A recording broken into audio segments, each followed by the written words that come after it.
ಹುಡುಕಾಟ ಪ್ರಾರಂಭಿಸಿದ್ದು within 2 hours ಒಳಗಡೆನೆ ಸೌಜನ್ಯ ಸಿಗ್ತಾಳೆ. ಆದ್ರೆ ಶವ ಆಗಿ ಅವಳ ಕೈಗಳನ್ನ ಅವಳದೇ ದುಪಟ್ಟ ಅಂಡ್ ID ಕಾರ್ಡ್ ಇಂದ ಮರಕ್ಕೆ ಕಟ್ಟಿರ್ತಾರ.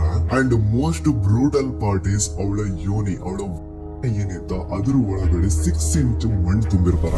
ಬಿಡಪ್ಪ, ನಮ್ ಪೊಲೀಸ್ ಅವ್ರಿಗೆ ತಮ್ಮ ಡ್ಯೂಟಿ ಮೇಲೆ ಎಷ್ಟೊಂದು ನಿಷ್ಠೆ ಇದೆ, ಒಂದೇ ದಿನದಲ್ಲಿ ಆರೋಪಿನ ಹಿಡಿದ್ಬಿಟ್ರಲ್ಲ ಅಂತ ಪೊಲೀಸ್ ಅವ್ರ ಮೇಲೆ ಫುಲ್ ಒಂಥರ ಹೊಗಳ್ತಾ ಇರ್ತಾರೆ. ಆದ್ರೆ ಪಾಪ ಜನರಿಗೆ ಎಲ್ ಗೊತ್ತಿತ್ತು ಈ ಕೇಸ್ ನ ರಿಯಲ್ ಆರೋಪಿ ಬೇರೆ ಯಾರೋ ಇದಾರೆ, ಪೊಲೀಸ್ ಅವರೇ ಈ ಕೇಸ್ ನ ಮಿಸ್ಲೀಡ್ ಮಾಡೋದಕ್ಕೆ ಸುಮ್ನೆ ಸಂತೋಷ್ನ ಅರೆಸ್ಟ್ ಮಾಡಿದ್ದಾರೆ ಅಂತ. ಪೊಲೀಸ್ ಅವರು ಈ ಕೇಸ್ ಅಲ್ಲಿ ಕರಪ್ಟ್ ಆಗಿದ್ದಾರೆ, ಪೊಲೀಸ್ ಅವರೇ ಸತ್ಯ ಮುಚ್ಚಿಡ್ಲಿಕ್ಕೆ ಟ್ರೈ ಮಾಡ್ತಿದ್ದಾರೆ. ಹಾಗಾಗಿ ಈ ಕೇಸ್ ನ ಇನ್ಮುಂದೆ ಪೊಲೀಸ್ ಅವರಲ್ಲದೆ CBI ಅವರು ಇನ್ವೆಸ್ಟಿಗೇಷನ್ ಮಾಡಬೇಕು, ಈ ಕೇಸ್ ನ CBI ಒಪ್ಸಿ ಅಂತ ಅಗೇನ್ ಪ್ರೊಟೆಸ್ಟ್ ಗಳು ಸ್ಟಾರ್ಟ್ ಆಗ್ತವೆ. ಸೌಜನ್ಯ ಕೇಸ್ ಒಂದೇ ಅಲ್ಲ, ನಾರಾಯಣ ಹಾಗೂ ಯಮುನಾ ಕೇಸಲ್ಲೂ, ವೇದವಲ್ಲಿ ಕೇಸಲ್ಲೂ, ಆ ಬ್ಯಾಂಕ್ ಮ್ಯಾನೇಜರ್ ನ ಕೇಸಲ್ಲೂ ಹಾಗೂ ಪದ್ಮಲತಾ ಕೇಸಲ್ಲೂ ಸೀದಾ ಡೈರೆಕ್ಟ್ ಡೌಟ್ ಬರೋದೆ ಊರಿನ ಗೌಡ್ರ ಮೇಲೆ. ಸೌಜನ್ಯ ಕೇಸ್ ಬಿಟ್ಟು ಆ ಇನ್ನೊಂದು ಕೇಸ್ ಯಾವುದು, ಅದಕ್ಕೂ ಸಂತೋಷ್ಗೂ ಏನ್ ಸಂಬಂಧ, ಅದ್ರಲ್ಲಿ ಯಾಕೆ ಸಂತೋಷ್ನ ಪೊಲೀಸ್ ಅವರು ಫಿಟ್ ಮಾಡಿದ್ರು ಅಂತ ಪ್ರತಿಯೊಂದು ಹೇಳ್ತೀನಿ. ನಾನು ಈ ಚಾನೆಲ್ ನ ಸ್ಟಾರ್ಟ್ ಮಾಡ್ದಾಗಿಂದ one of the most requested video ಬಂದು ಸೌಜನ್ಯ ಕೇಸ್ ಬಗ್ಗೆ. ಸರಿ, ನಮ್ ದೂತ ಸಭೆಯ ಪ್ರಜೆಗಳು ಇಷ್ಟೊಂದು ಕೇಳ್ತಿದಾರಲ್ಲ, ಈ ಒಂದು ಕೇಸ್ ಬಗ್ಗೆ ವಿಡಿಯೋ ಮಾಡುವ ಅಂತ ಸೌಜನ್ಯ ಕೇಸ್ ಬಗ್ಗೆ ನಾನು ರಿಸರ್ಚ್ ಸ್ಟಾರ್ಟ್ ಮಾಡ್ದೆ. ಅಂಡ್ ಟ್ರಸ್ಟ್ ಮಿ, ಎಷ್ಟೊಂದು ಕಾಂಪ್ಲೆಕ್ಸ್ ಈ ಒಂದು ಕೇಸ್ ಇದೆ ಅಂತಂದ್ರೆ ನನ್ ತಲೆನೇ ಕೆಟ್ಬಿಡ್ತು. ಬಟ್ ಡೋಂಟ್ ವರಿ, ನಿಮ್ಗಂತೂ ಪ್ರತಿ ಒಂದು ನಾ ತುಂಬಾ ಸಿಂಪಲ್ ಆಗಿ ಅರ್ಥ ಮಾಡಿಸ್ತೇನೆ. ಅನ್ಕೊಳ್ಳಿ, ಒಂದು ಊರು, ಆ ಊರಲ್ಲಿ ಒಂದು ಗೌಡ್ರ ಕುಟುಂಬ ಇದೆ. ಅಂಡ್ ಆ ಗೌಡ್ರ ಕುಟುಂಬ ತುಂಬಾನೇ ಪವರ್ಫುಲ್, ಲೈಕ್ ನಾವು ಮೂವೀಸ್ ಅಲ್ಲಿ ನೋಡ್ತೀವಲ್ಲ ಹಂಗೆ. ಸೊ ಗೌಡ್ರ ಊರು ಬಂದು ಧರ್ಮಸ್ಥಳ ಅಂತ. ಆ ಒಂದು ಊರಲ್ಲಿ ಇವ್ರಿಗೆ ಸಖತ್ ಕಂಟ್ರೋಲ್ ಇರುತ್ತೆ. ಈವನ್ ಅದೇ ಒಂದು ರೀಜನ್ ಅಲ್ಲಿ ಇರುವಂತಹ ಒಂದು ತುಂಬಾನೇ ಪಾಪ್ಯುಲರ್ ದೇವಸ್ಥಾನನು ಸಹ ಇವರೇ ಕಂಟ್ರೋಲ್ ಮಾಡ್ತಿರ್ತಾರೆ. ಆ ಒಂದು ದೇವಸ್ಥಾನ ಇಂದ ಈ ಗೌಡ್ರ ಕುಟುಂಬಕ್ಕೆ ಎಷ್ಟೊಂದು ದುಡ್ಡು ಬರ್ತಾ ಇರುತ್ತೆ ಅಂತಂದ್ರೆ, ಅದೇ ದುಡ್ಡಲ್ಲಿ ಇವರು ಬೇಜನ್ ಪ್ರೈವೇಟ್ ಪ್ರೈಮರಿ ಅಂಡ್ ಹೈಸ್ಕೂಲ್ಸ್ ನ ಸ್ಥಾಪನೆ ಮಾಡಿರ್ತಾರೆ, ಬೇಜನ್ ಪ್ರೈವೇಟ್ ಮೆಡಿಕಲ್ ಕಾಲೇಜಸ್ ಇರ್ತವೆ, ಅಂಡ್ ಬೇಜನ್ ಪ್ರೈವೇಟ್ ದೊಡ್ಡ ಹಾಸ್ಪಿಟಲ್ಸ್ ಇರ್ತವೆ. ಒಟ್ಟಲ್ಲಿ ಹೇಳ್ಬೇಕು ಅಂತಂದ್ರೆ ದುಡ್ಡಿನ ಸುರಿಮಳೆ ಇವ್ರಿಗೆ. ನೋಡಿ, ನಮ್ಮ ಭಾರತ ದೇಶದಲ್ಲಿ ಒಂದು ಕಾನೂನಿದೆ, ದ ರಿಲಿಜಿಯಸ್ ಎಂಡೋಮೆಂಟ್ ಆಕ್ಟ್ 1863 ಅಂತ. ಬೇಸಿಕಲಿ ಈ ಒಂದು ಕಾನೂನು ಏನ್ ಹೇಳುತ್ತೆ ಅಂತಂದ್ರೆ, ಭಾರತದಲ್ಲಿ ಯಾವ್ದೆಲ್ಲ ಹಿಂದೂ ಟೆಂಪಲ್ಸ್ ಇದಾವೋ ಅವೆಲ್ಲ ಗವರ್ಮೆಂಟ್ ಪ್ರಾಪರ್ಟಿ. ಆ ಹಿಂದೂ ಟೆಂಪಲ್ಸ್ ನ ಮ್ಯಾನೇಜ್ಮೆಂಟ್ ಎಲ್ಲ ಗವರ್ಮೆಂಟ್ ಕೈಗೆ ಹೋಗಿ ಗವರ್ಮೆಂಟ್ ಡಿಸೈಡ್ ಮಾಡುತ್ತೆ ಆ ಮ್ಯಾನೇಜ್ಮೆಂಟ್ ಅಲ್ಲಿ ಯಾರ್ ಕೆಲ್ಸಕ್ಕೆ ಇರಬೇಕು, ಯಾರ್ ಕೆಲ್ಸಕ್ಕೆ ಇರಬಾರ್ದು, ಅಂಡ್ ಆ ಟೆಂಪಲ್ ಇಂದ ಬರ್ತಿರುವಂತಹ ಡೊನೇಷನ್ ಅಮೌಂಟ್ ಏನ್ ಮಾಡಬೇಕು ಅಂತ. ಸೊ ಈ ಒಂದು ಕಾನೂನಿನ ಪ್ರಕಾರ ಗವರ್ಮೆಂಟ್ ಇಂಡಿಯಾದಲ್ಲಿ ಇರುವಂತಹ ಆಲ್ಮೋಸ್ಟ್ ಎಲ್ಲಾ ಹಿಂದೂ ಟೆಂಪಲ್ಸ್ ನ ತನ್ನ ಕಂಟ್ರೋಲ್ ಅಲ್ಲಿ ತಗೋತಾ ಇರ್ಬೇಕಾದ್ರೆ ಗವರ್ಮೆಂಟ್ ಅಫಿಷಿಯಲ್ಸ್ ಧರ್ಮಸ್ಥಳ ಶ್ರೀ ಮಂಜುನಾಥ ದೇವಸ್ಥಾನಕ್ಕೂ ರೀಚ್ ಔಟ್ ಮಾಡ್ತಾರೆ. ಅಂಡ್ ಆಗ ಇಷ್ಟು ದಿನ ಟೆಂಪಲ್ ನ ಕಂಟ್ರೋಲ್ ಮಾಡ್ತಿದ್ದಂತಹ ಆ ಗೌಡ್ರ ಕುಟುಂಬ ಏನ್ ಹೇಳುತ್ತೆ ಗೊತ್ತಾ, ಇಲ್ಲ ಇದು ಹಿಂದೂ ಟೆಂಪಲ್ ಅಲ್ಲ, ಇದು ಜೈನ್ ಫ್ಯಾಮಿಲಿ ಬಿಲಾಂಗ್ ಮಾಡುವಂತಹ ಒಂದು ಪ್ರೈವೇಟ್ ಟೆಂಪಲ್ ಅಂತ ಹೇಳ್ತಾರೆ. ನಾನು ಇಷ್ಟು ದಿನ ಧರ್ಮಸ್ಥಳ ಶ್ರೀ ಮಂಜುನಾಥ ದೇವಸ್ಥಾನ ಒಂದು ಹಿಂದೂ ಟೆಂಪಲ್ ಅಂತ ಅನ್ಕೊಂಡಿದ್ದೆ. ಆದ್ರೆ ಈಗಷ್ಟೇ ನನಗೂ ಗೊತ್ತಾಗಿದ್ದು ಇದು ಹಿಂದೂ ಟೆಂಪಲ್ ಅಲ್ಲ, ಇದು ಒಂದು ಜೈನ್ ಫ್ಯಾಮಿಲಿಗೆ ಬಿಲಾಂಗ್ ಮಾಡುವಂತಹ ಪ್ರೈವೇಟ್ ಜೈನ್ ಟೆಂಪಲ್ ಅಂತ. ಸೊ ಹೀಗಾಗಿ ಗವರ್ಮೆಂಟ್ ಅಫಿಷಿಯಲ್ಸ್ ಏನೂ ಮಾಡಕ್ಕಾಗದೆ ಇವತ್ತಿನವರೆಗೂ ಈ ಒಂದು ಧರ್ಮಸ್ಥಳ ಶ್ರೀ ಮಂಜುನಾಥ ದೇವಸ್ಥಾನನ ಒಂದು ಪ್ರೈವೇಟ್ ಟ್ರಸ್ಟ್ ನಡೆಸ್ಕೊಂಡು ಹೋಗ್ತಿದೆ. ಅಂಡ್ ಆ ಪ್ರೈವೇಟ್ ಟ್ರಸ್ಟ್ ನ ಓನರ್ ಯಾರು, ಅದೇ ಗೌಡ್ರ ಕುಟುಂಬ. ನೋಡಿ, ನಾನು ಈ ವಿಡಿಯೋದಲ್ಲಿ ಯಾರ್ದು ರಿಯಲ್ ನೇಮ್ಸ್ ನ ಬಳಸ್ತಿಲ್ಲ. ಪ್ರೀವಿಯಸ್ಲಿ ಬೇರೆ ಯೂಟ್ಯೂಬರ್ಸ್ ತಮ್ಮ ವಿಡಿಯೋಸ್ ಅಲ್ಲಿ ರಿಯಲ್ ನೇಮ್ಸ್ ನ ಬಳಸಿದ್ದಾರೆ ಅನ್ನೋ ಒಂದೇ ಒಂದು ಕಾರಣಕ್ಕೆ ಅವ್ರ ವಿಡಿಯೋಸ್ ನ ಡಿಲೀಟ್ ಮಾಡಿಸಿದಾರೆ. ಸೊ ಅವ್ರ ಜೊತೆ ಆಗಿದ್ದು ನನ್ ಜೊತೆ ಆಗೋದ್ ಬೇಡ, ಸತ್ಯ ಮುಚ್ಚೋಗೋದು ನನ್ಗೆ ಇಷ್ಟ ಇಲ್ಲ. ಹಾಗಾಗಿ ನಾನು ಇಲ್ಲಿ ರಿಯಲ್ ನೇಮ್ಸ್ ನ ಬಳಸ್ತಿಲ್ಲ. ಆದ್ರೆ ನಾನು ಯಾರನ್ನ ಪಾಯಿಂಟ್ ಔಟ್ ಮಾಡಿ ಹೇಳ್ತಿದ್ದೀನಿ ಅನ್ನೋದು ಮಾತ್ರ ನಿಮಗೆ ತುಂಬಾ ಕ್ಲಿಯರ್ಲಿ ಅರ್ಥ ಆಗುತ್ತೆ. Don't worry.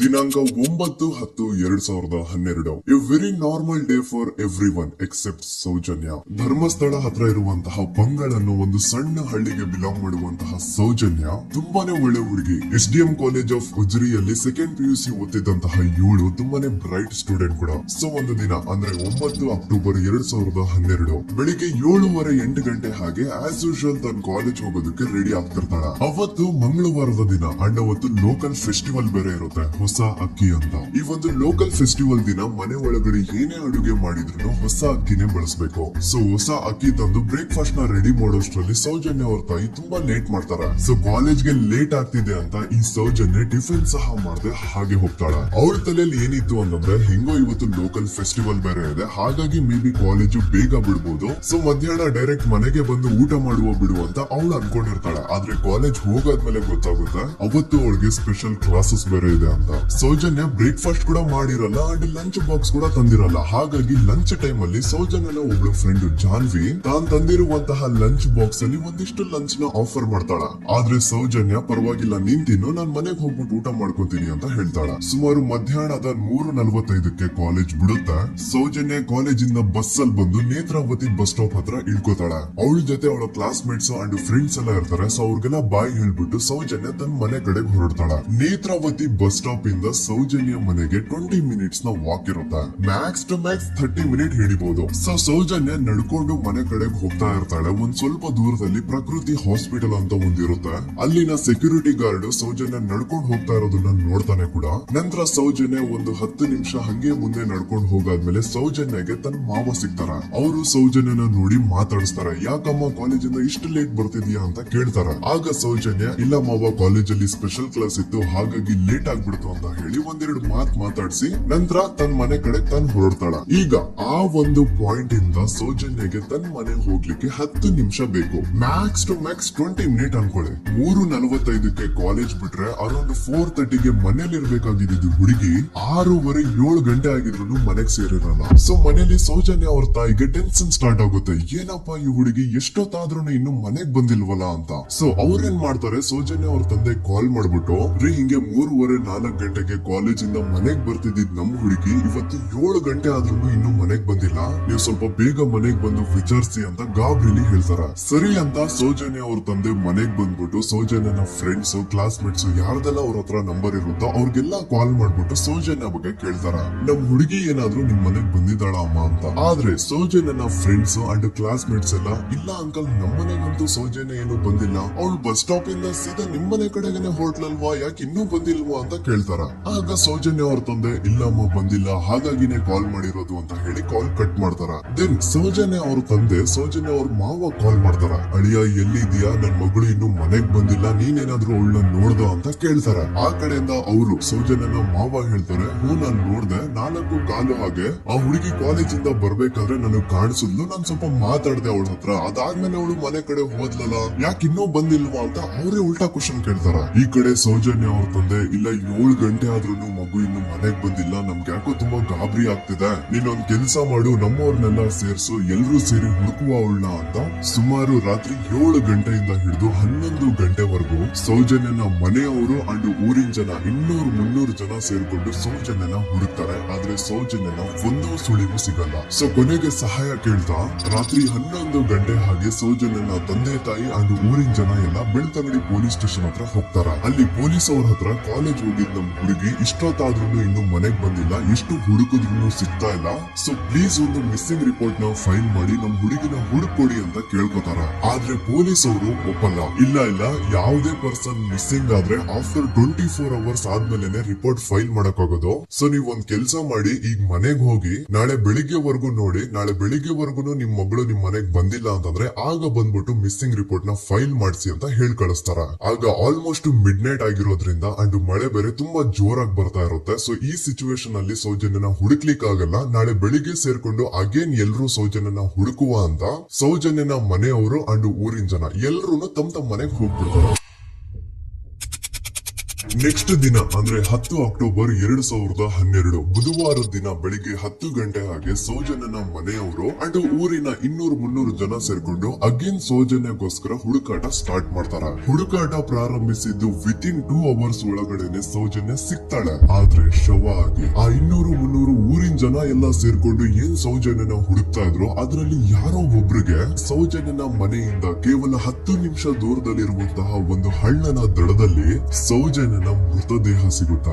ಈಗ ಸತ್ತಿರುವಂತಹ ಸೌಜನ್ಯನ ಡೆಡ್ ಬಾಡಿ ಯಾವ ಒಂದು ಕಂಡೀಷನ್ ಅಲ್ಲಿ ಇತ್ತು ಅಂತ ಹೇಳ್ತೀನಿ, ಸ್ವಲ್ಪ ಗಮನ ಇಟ್ಟು ಕೇಳಿಸ್ಕೊಳ್ಳಿ. ಅವಳ ಕೈಗಳನ್ನ ಅವಳದೇ ದುಪ್ಪಟ್ಟ ಅಂಡ್ ID ಕಾರ್ಡ್ ಇಂದ ಮರಕ್ಕೆ ಕಟ್ಟಿರ್ತಾರೆ. ಅವಳ ಬಾಡಿ ಎಲ್ಲ ನೇಕೆಡ್ ಇರುತ್ತೆ, ಮೈ ಮೇಲೆ ಸರಿಯಾದ ಬಟ್ಟೆ ಇರಲ್ಲ, ಮೈ ಮೇಲೆ ಮಲ್ಟಿಪಲ್ ಕಟ್ ಮಾರ್ಕ್ಸ್ ಇರುತ್ತೆ, ತುಂಬಾ ಜೋರಾಗಿ ಹೊಡೆದಿರುವಂತಹ ಗಾಯಗಳು ಮೈ ಮೇಲೆ ಎದ್ದು ಕಾಣಿಸ್ತಿರ್ತವೆ. ಅವಳ ರಿಪ್ಸ್ ಎದೆ ಭಾಗದ ಮೂಳೆಗಳೆಲ್ಲ ಮುರಿದು ಹೋಗ್ಬಿಟ್ಟಿರ್ತವೆ and most brutal part is ಅವಳ ಯೋನಿ, ಅವಳ ಏನಿತ್ತ ಅದ್ರ ಒಳಗಡೆ 6 ಇಂಚ್ ಮಣ್ಣು ತುಂಬಿರ್ತಾರೆ. ಆ ಬಾಡಿ ಕಂಡೀಷನ್ ನ ನೋಡಿದಾದ್ಮೇಲೆ ಒಂದಂತೂ ತುಂಬಾ ಕ್ಲಿಯರ್ ಆಗಿ ಅರ್ಥ ಆಗುತ್ತೆ, ಅವಳನ್ನ ಯಾರೋ ತುಂಬಾ ಫೋರ್ಸ್ಫುಲಿ ಮಾಡಿ ನಂತರ ನಿರ್ದಯವಾಗಿ ಸಾಯಿಸಿದ್ದಾರೆ ಅಂತ. ಇಲ್ಲಿ ಕ್ರಿಮಿನಲ್ಸ್ ನ ಬುದ್ಧಿವಂತಿಕೆ ನೋಡಿ ಪೊಲೀಸ್ ಅವ್ರಿಗೆ ಏನೋ ಸುಳಿವು ಸಿಗ್ಬಾರ್ದು ಅಂತ ಅವಳ ಯೋನಿ ಒಳಗಡೆ 6 ಇಂಚ್ ಅಷ್ಟು ಮಣ್ಣು ತುಂಬ ಹೋಗಿರ್ತಾರ. ಸೊ ದೆನ್ ಪೊಲೀಸ್ ಅವ್ರಿಗೆ ವಿಷಯ ಗೊತ್ತಾಗುತ್ತೆ. ಅವರು ಸ್ಪಾಟ್ ಗೆ ಬಂದು ಸೌಜನ್ಯನ ಬಾಡಿನ ರಿಕವರ್ ಮಾಡಿ ಆ ಒಂದು ಸ್ಪಾಟ್ ನ ಕಂಪ್ಲೀಟ್ ಸೀಸ್ ಮಾಡ್ತಾರ.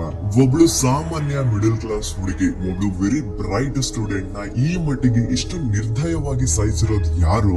ಇನ್ ಕೇಸ್ ಏನಾದ್ರೂ ಈ ಕ್ರೈಮ್ ಮಾಡಿದವನು ಸಿಕ್ಕಿ ಬಿದ್ರೆ ಅವನ್ನ ಸುಮ್ನೆ ಬಿಡಬಾರ್ದು ಅಂತ ಜನ ಆಕ್ರೋಶ ವ್ಯಕ್ತಪಡಿಸ್ತಾರ. ಅಂಡ್ ಗೆಸ್ ವಾಟ್, ನಮ್ ಪೊಲೀಸ್ ಅವರು ಇಷ್ಟೊಂದು ಫಾಸ್ಟ್ ಆಗಿ ಇನ್ವೆಸ್ಟಿಗೇಷನ್ ಕಂಪ್ಲೀಟ್ ಮಾಡ್ತಾರೆ ಅಂತ ನಾನಂತೂ ಎಕ್ಸ್ಪೆಕ್ಟ್ ಮಾಡಿರ್ಲಿಲ್ಲ. ಅಂಡ್ ಈವನ್ ಈ ಒಂದು ವಿಷಯದಿಂದ ಊರಿನ ಜನನು ಶಾಕ್ ಆಗ್ತಾರ. ಸೌಜನ್ಯ ಬಾಡಿ ಸಿಕ್ಕಿದ್ದ ನೆಕ್ಸ್ಟ್ ದಿನ ಅಂದ್ರೆ 11 ಅಕ್ಟೋಬರ್ 2012 ಸಂಜೆ 5 ಗಂಟೆ ಹಾಗೆ ಯಾರು ಸೌಜನ್ಯನ ಮರ್ಡರ್ ಮಾಡಿದ್ನೋ ಆ ಕ್ರಿಮಿನಲ್ ಕೂಡ ಸಿಕ್ಕಿ ಬೀಳ್ತಾನೆ. ಈಗ ನೀವು ಥಿಂಕ್ ಮಾಡ್ಬೋದು, ಸೌಜನ್ಯನ ಯಾರು ಮರ್ಡರ್ ಮಾಡಿದ್ರು ಅಂಡ್ ಯಾರ ಆ ಕ್ರೈಮ್ ನ ಮಾಡಿದ್ರು ಅವನು ನೆಕ್ಸ್ಟ್ ದಿನಾನೇ ಸಿಕ್ಕಿ ಬಿದ್ದ. ಹಾಗಿದ್ರೆ ಈ ಕೇಸ್ ಯಾವಾಗ್ಲೂ ಕ್ಲೋಸ್ ಆಗ್ಬಿಡ್ಬೇಕಿತ್ತು. ಆದ್ರೂ ಸ್ಟಿಲ್ ಇವತ್ತಿನ ದಿನವರೆಗೂ ಯಾಕೆ ಈ ಕೇಸ್ ಪದೇ ಪದೇ ನ್ಯೂಸ್ ಅಲ್ಲಿ ಬರುತ್ತೆ ಅಂದ್ರೆ, ನಮ್ ದೂತ ಸಭೆಯ ಪ್ರಜೆಗಳೇ ರೆಡಿ ಆಗಿ, ಆರೋಪಿ ಸಿಕ್ಕಾದ್ಮೇಲೆ ಈ ಕೇಸು ಕ್ಲೋಸ್ ಆಗಿಲ್ಲ. ಆಕ್ಚುಲಿ ಈ ಕೇಸು ಓಪನ್ ಆಗಿದ್ದೆ ಈಗ. ನೋಡಿ, ಸೌಜನ್ಯನ ಬಾಡಿ ಸಿಕ್ಕಿದ್ದು ನೆಕ್ಸ್ಟ್ ದಿನ ಅಂದ್ರೆ 11 ಅಕ್ಟೋಬರ್ 2012. PSI ಯೋಗೇಶ್ ಅವರು ಯಾರನ್ನ ಈ ಕೇಸಲ್ಲಿ ಅರೆಸ್ಟ್ ಮಾಡಿದ್ರು ಅಂದ್ರೆ ಆತನ ಹೆಸರು ಬಂದು ಸಂತೋಷ್ ರಾವ್. 28-29 ವಯಸ್ಸಿರುವಂತಹ Santosh Rao first of all ಧರ್ಮಸ್ಥಳದವನು ಅಲ್ವೇ ಅಲ್ಲ, ಅವನು ಶೃಂಗೇರಿ ಅವನು. ಸಂತೋಷ್ ರಾವ್ ನ ತಂದೆ ಸ್ಕೂಲ್ ಟೀಚರ್ ಅಂಡ್ ತಾಯಿ ಹೌಸ್ ವೈಫ್.